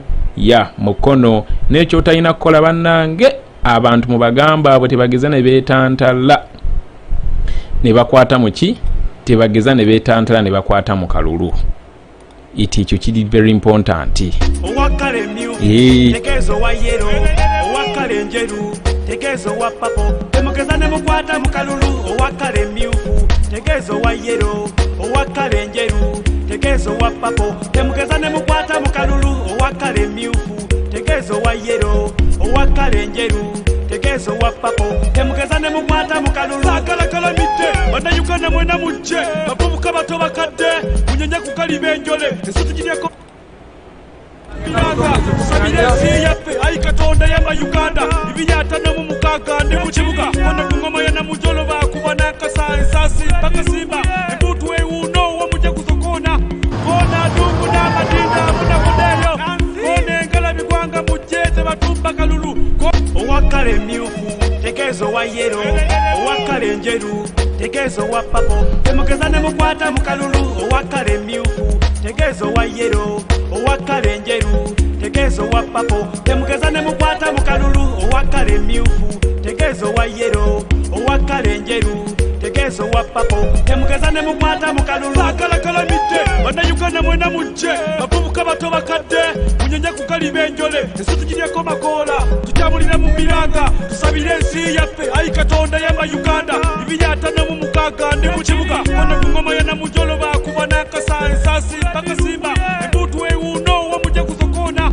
kona dungu n'amadinda munakodeyo kone engala bigwanga mujete batumba kalulu kone engala bigwanga mujete batumba kalulu muliro guzikira na muliro kana kalulu muliro owakale myufu tegezo wa yero owakale njeru tegezo wa papo temukezane mukwata mukalulu owakale myufu tegezo wa yero owakale njeru tegezo wa papo temukezane mukwata mukalulu owakale myufu tegezo wa yero owakale njeru tegezo wa papo temukezane mukwata mukalulu kiri mu Uganda buli omwaka nula amaso zikina bwe muli kiraba muli ekwekanga misonso kiboko zipusa kiboko ne bamumenye enkoko kalinda minyira kabise mukono gusumulukuse berere dwanu guise mukalulu bamusinze kibukwazimbya omutima ulira kifalu mukalulu nikukupye yabise kaliso liso lodi meya sigaka kokolo chali komando icyamuzima yuni yajja yote ichi obiye wakalati musisalisa buti bano bamize pini abasubuzi n'abatembeye wakiseka mbukuli owakala myufu owakala yero owakala bulu owakala yero temukezane mukwata mukalulu owakala myufu owakala yero owakala papo temukezane mukwata mukalulu temukeza uletopaloti unomoto unomuliro abebubanjuba abebugwanjuba abomumambuka batabira muwesti temukezane mukwata mukalulu ulufiga gamba usasira gamba mayinja gamba byabakama abachakalanya chumba gamba temukezane mukwata mukalulu yakusinza abayakusinza amazima gabe mazima baba. Yes, that is the song done by Ghetto Priest, Temugezane Mukwata Mukalulu. For those that don't understand Luganda, it literally means you inform those guys who use the yellow color. Of course, those are the NRM. Those that use the blue color, those that use the purple color, those that use the orange color, they shouldn't temper to play with this coming vote. They should not temper to touch on our vote. They should not temper to sabotage the vote. Yeah, this time it's not going to be business as usual. We are very serious with what we want. We want to redirect our country back at the right path, and this is the time. I can tell you, this is the time. There is no any other time.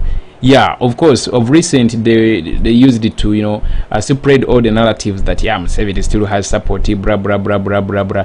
But if they still have support, yes, this is the time. Yeah.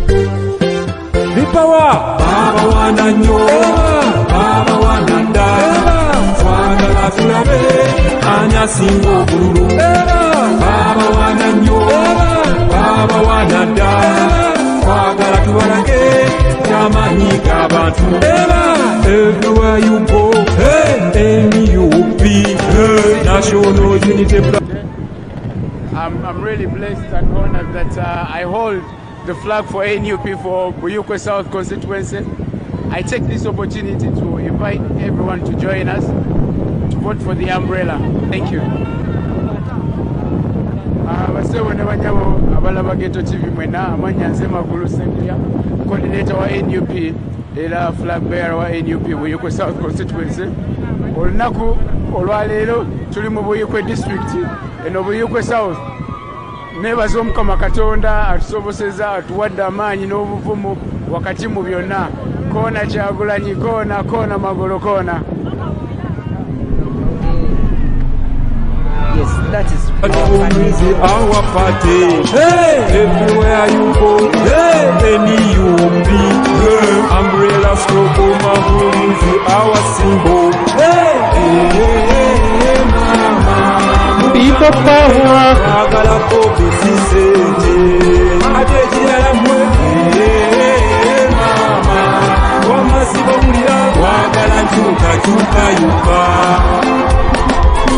nti baze mu kalulu naye ffe tuleseko.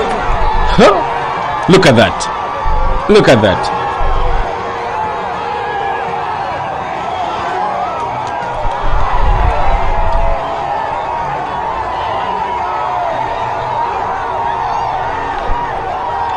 Kayunga, the president, is coming tomorrow. Kayunga and Ginger tomorrow. Kayunga and Ginger tomorrow.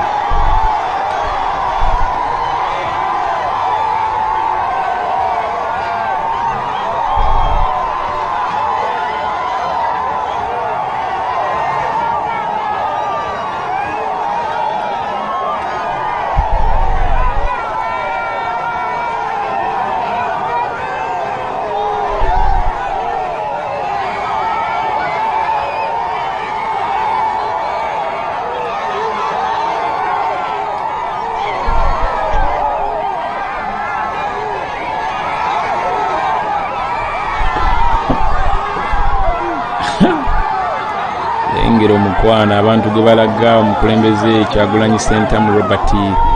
That's pure love being showered to Bobiwine, the president of National Unity Platform.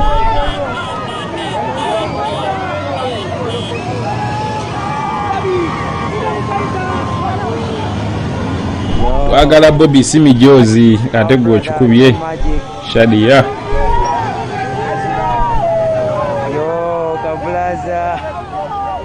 Hey. Welcome, bro. Thank you, bro. Hey. This is the time, the time, the time. This is the time to say goodbye. This is the time, the time, the time. This is the time to say goodbye. Abaye gali mufe bantu temutanyo abaye gali mufe bantu Kona.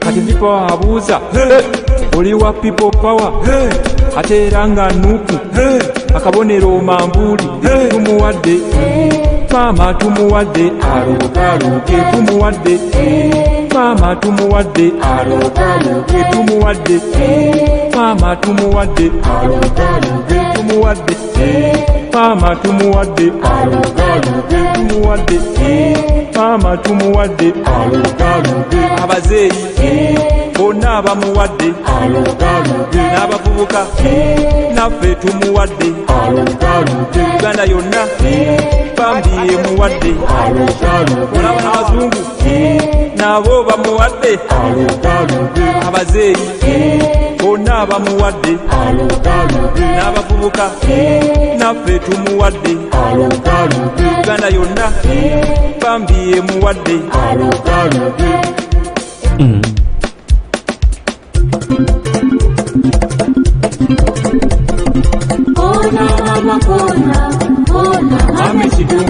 Abali bagala muzeeyi okumujjaku bamulekere Bobiwine yamusobola. Abali bagala baasi okugijjaku bagirekere Maguli yegisobola. Abali bagala NRM okugijjaku bagirekere Bikobwa yegisobola.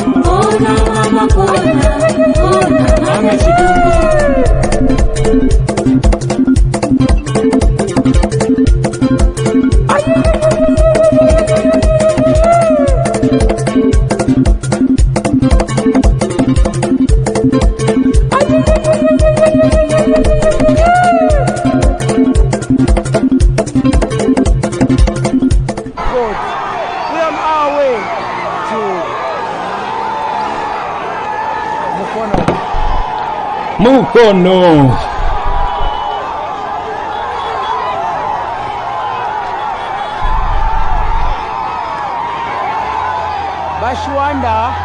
Bashwanda, please send a message, send a screenshot of that message to the WhatsApp number of the numbers I've pinned there, so that you confirm with that pin that you've really sent that money. Or else sometimes people don't really send that money.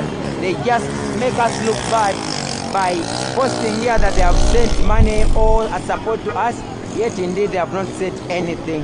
Yeah, we will be mentioning you to say thank you if really that money was sent, 500,000. We thank you if it's really. Please, we request you to send a screenshot of the message to Daphne's number so that she can follow up on the money that you're saying you have sent to us.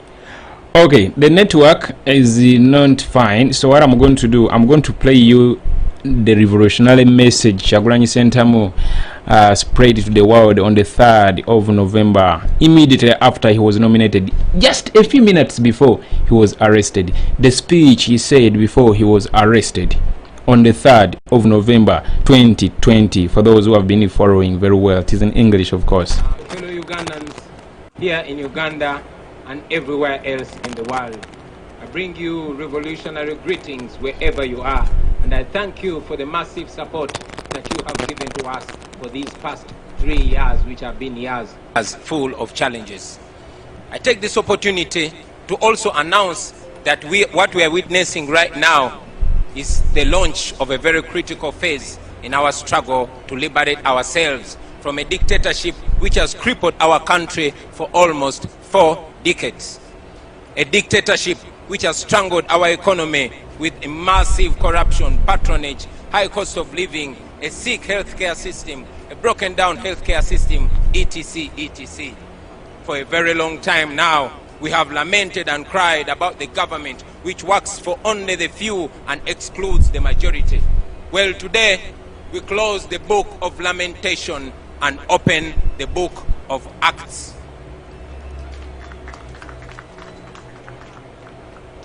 It is time for action, action that will put an end to the injustices, the oppression, and the impunity in our beautiful country, Uganda.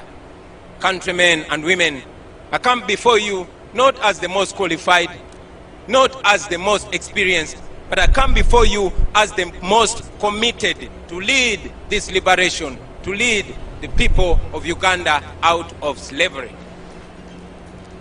Countrymen and women, for the last 58 years, our nation has suffered. So many problems have befallen our nation, but key among them has been dictatorships. Each one trying so much to outdo the one before it in violence, in looting, and in plunder.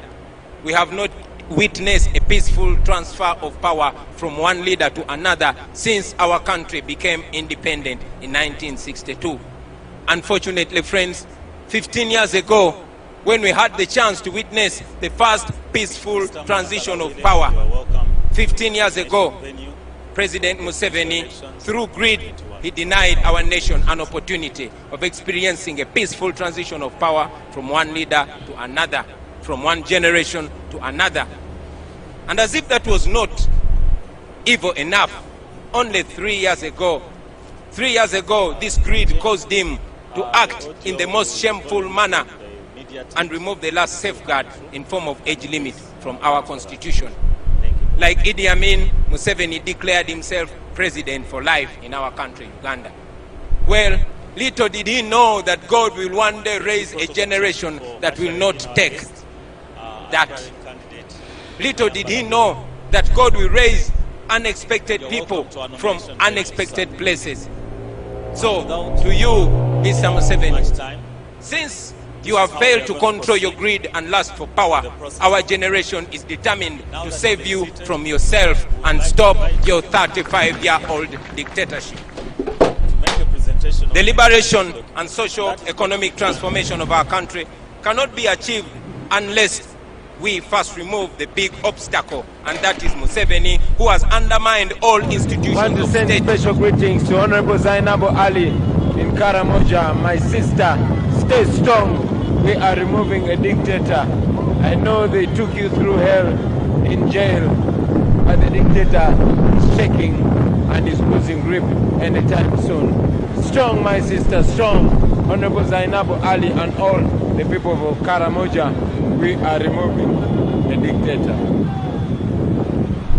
Yes, that's the special message from the president to Honorable Zainabu Ali. That is a special message from the President to Honorable Zainabu Ali in Karamoja, Moroto District, woman MP flag bearer for the... Now the network again. Okay, about to Honorable Angela Zainab, the woman MP for NUP in Moroto. She was arrested a while ago. Actually, a few days ago, she was arrested, and of course, she was brutally arrested and assaulted while in prison. Yeah, she was not feeling well the past few days, and of course, when the president sends such a message, I understand what she went through, because last time she told me she was bedridden. Yeah, when I called her, she was bedridden, and later on she told me she was getting better, but man, she went through hell, just like the president has said. So that was a strong message out there from the president to Zainab Angela, the woman MP Moroto. Let's continue with the revolutionary message, as we always keep alert of any message that can come in at any time. And instead institutionalized corruption in Uganda. And of course, he has institutionalized human rights violations. Fellow Ugandans, I'm offering myself as a candidate of the highest office in this land, as a representative of the oppressed Ugandans. My background is well known to you, all of you, born hustling and born to hustling parents, raised in the ghettos of Kamocha, but fortunate enough to raise on top courtesy of my talent and hard work. It is now this background that has enabled me to understand the struggles of the common Ugandans. 35 years ago, Museveni started feeding off taxpayers' money and living in absolute abundance. Him and his cronies are completely detached from the common person, and no wonder they mock our people, because they've impoverished them, battered them, and suppressed them. And that is why this election, in this election, I am representing the weak, I am representing the poor, I am representing the downtrodden, I am representing those that have been excluded from a system which works only for a few, and of course, sitting and stepping on the necks of the many. I am representing the overtaxed business people. I'm representing the parents that have sold all their land to take their children to school, and now their children cannot find jobs. I am representing the border riders who are persecuted every day after being made to pay large sums of money. I am representing those wives and mothers that cannot afford maternal health. I am representing the business person who borrows money at high rates and cannot figure out how to pay it. I'm representing the local suppliers who were kicked out of government tenders simply because they don't know anybody in government. I am representing poor Ugandans who have lost land to the powerful land grabbers, and many of them are in government.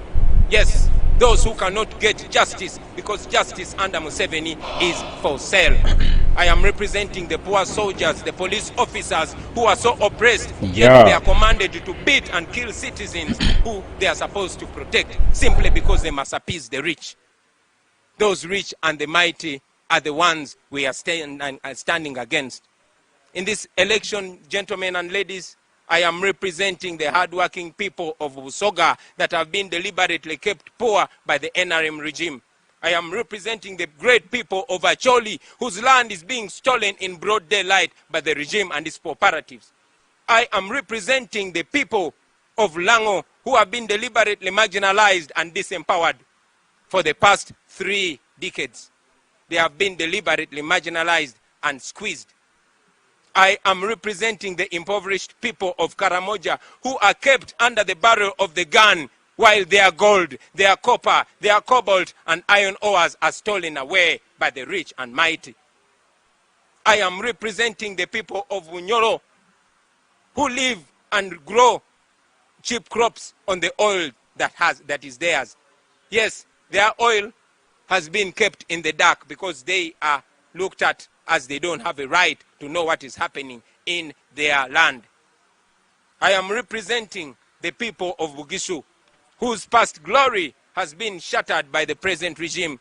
Their cooperatives, which kept them rich and productive, were destroyed.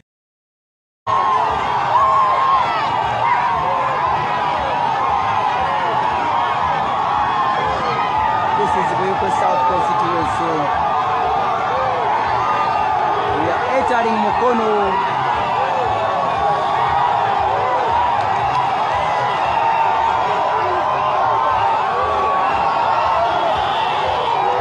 Corner move is owned by our candidate for the National Unity Platform.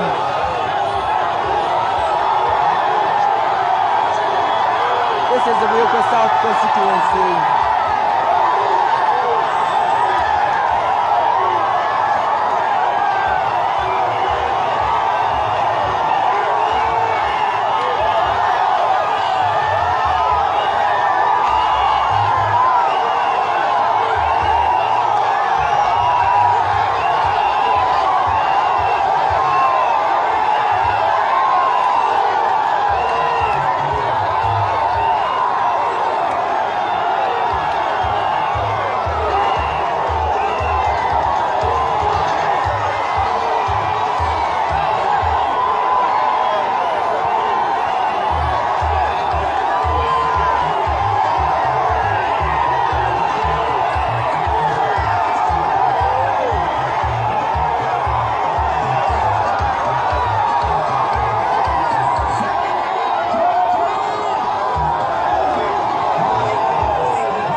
bullets and gas falling on the vehicle.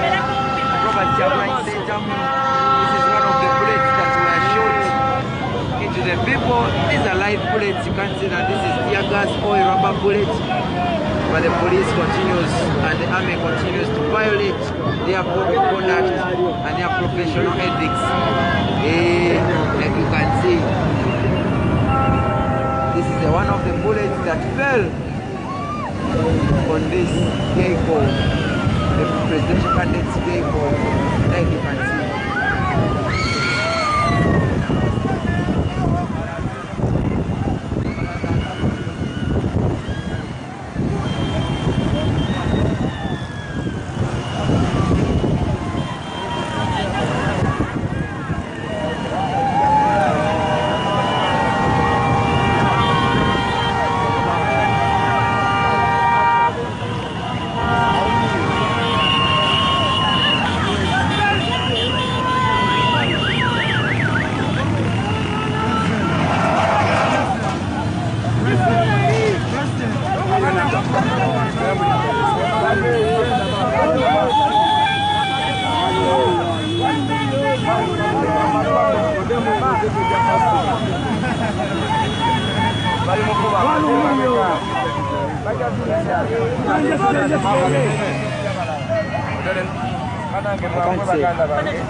mufune motoka muba mwina. We are now in Mukono district.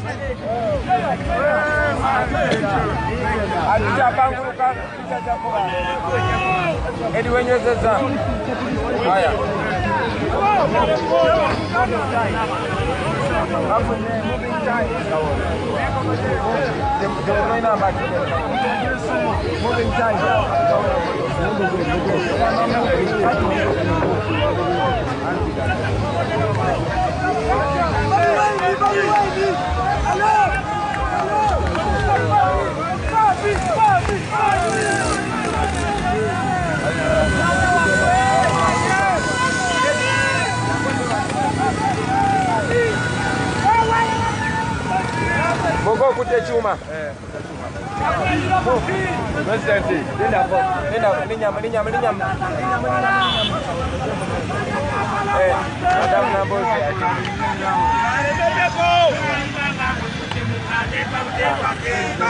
Honorable Nambozi. Honorable Betty Nambozi. Iron Lady.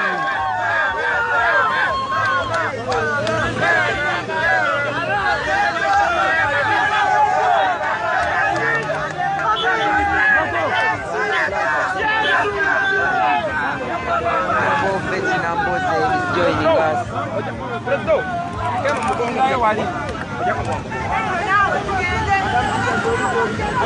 Madam Teacher is with us here.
Banga atabuka manya the president ali under attack.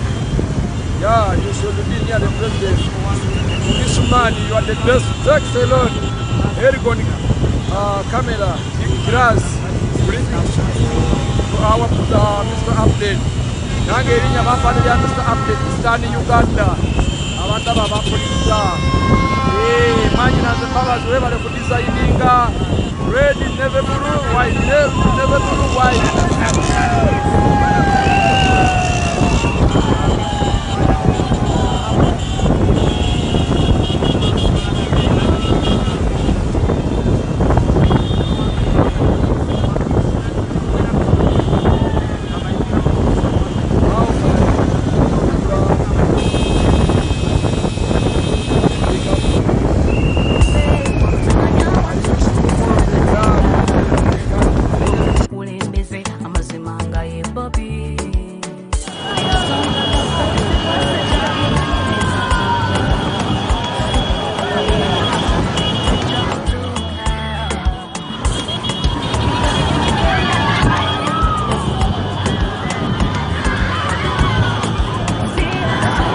Ama tudeo kaimba. Hey, what you see is what is called the blue sky. And anyone can go to Google and know what it means. Has some good connotations around it. We need a freedom. But very many people love to see the blue sky. President is first in the blue sky. And he is waving at his supporters as we head to Mukono for the final rally in Madamu Teacher Bettina Mbose's constituency.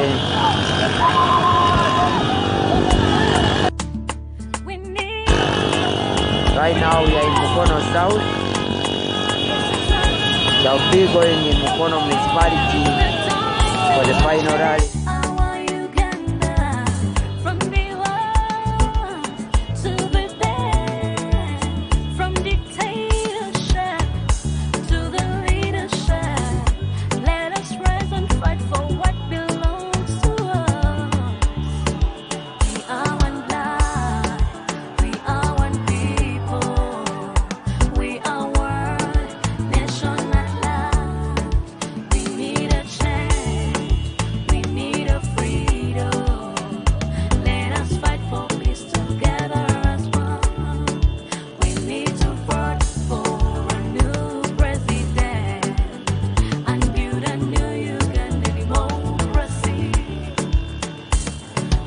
Slaves in our own country home, killing us like we're no human, denying us freedom over everything, crying every day but no one cares.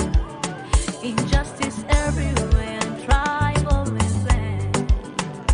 Let us stand and demand for democracy. We are one blood.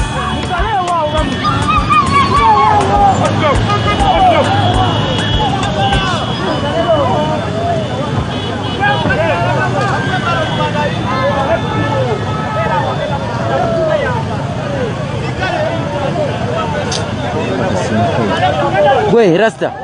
Oh, babo busimu. Ani? Gwe Rasta. Rasta. Rasta.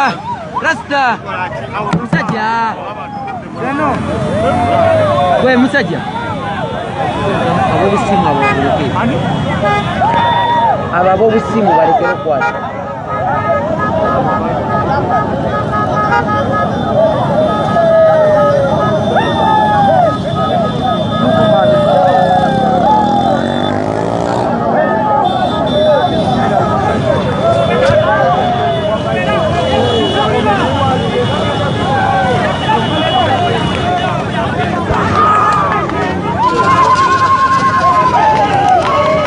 You can see the president's motorcade as long as it is in the start.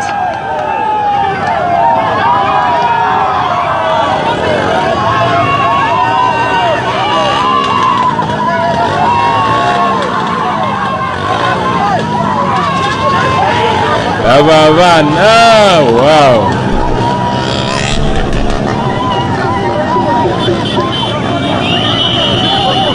Bengere omwalo lyaga panage yuyo. Bengere. Lave sanyi. Agaba nange yuyo. Said hello to her. She will never forget it. Man, I can't wait for that time when we are fully out of this dictatorship, man.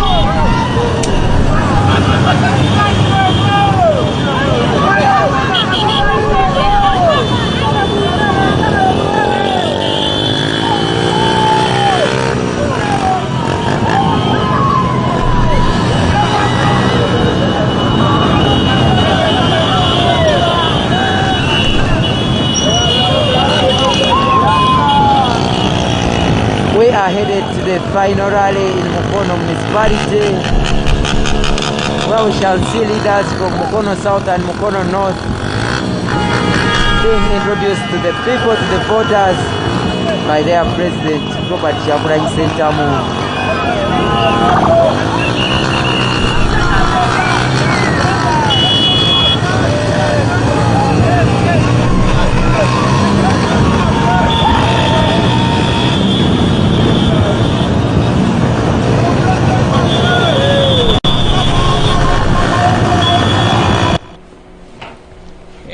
Network webereremu tunyumirwe.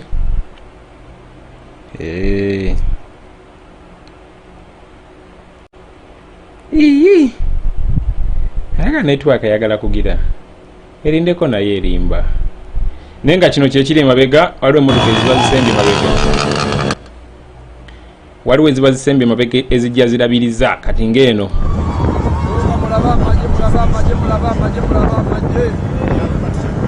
Zo zino ziri mu maaso. Network yagala tutandika.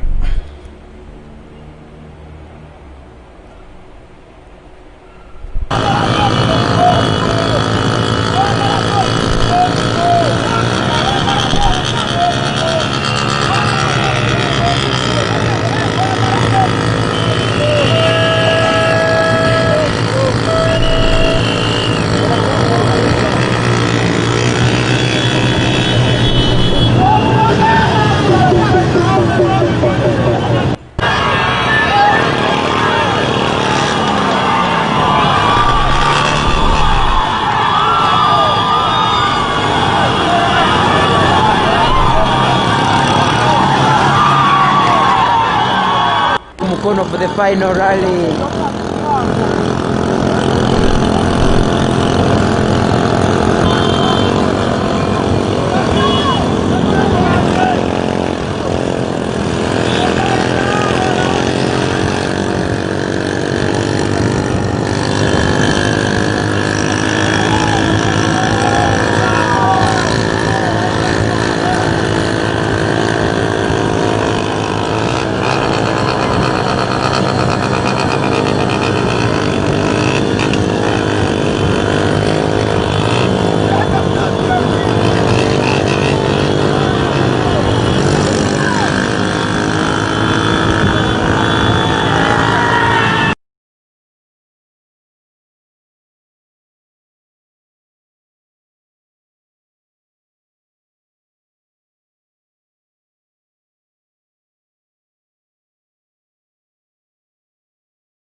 Anange network angezoganya.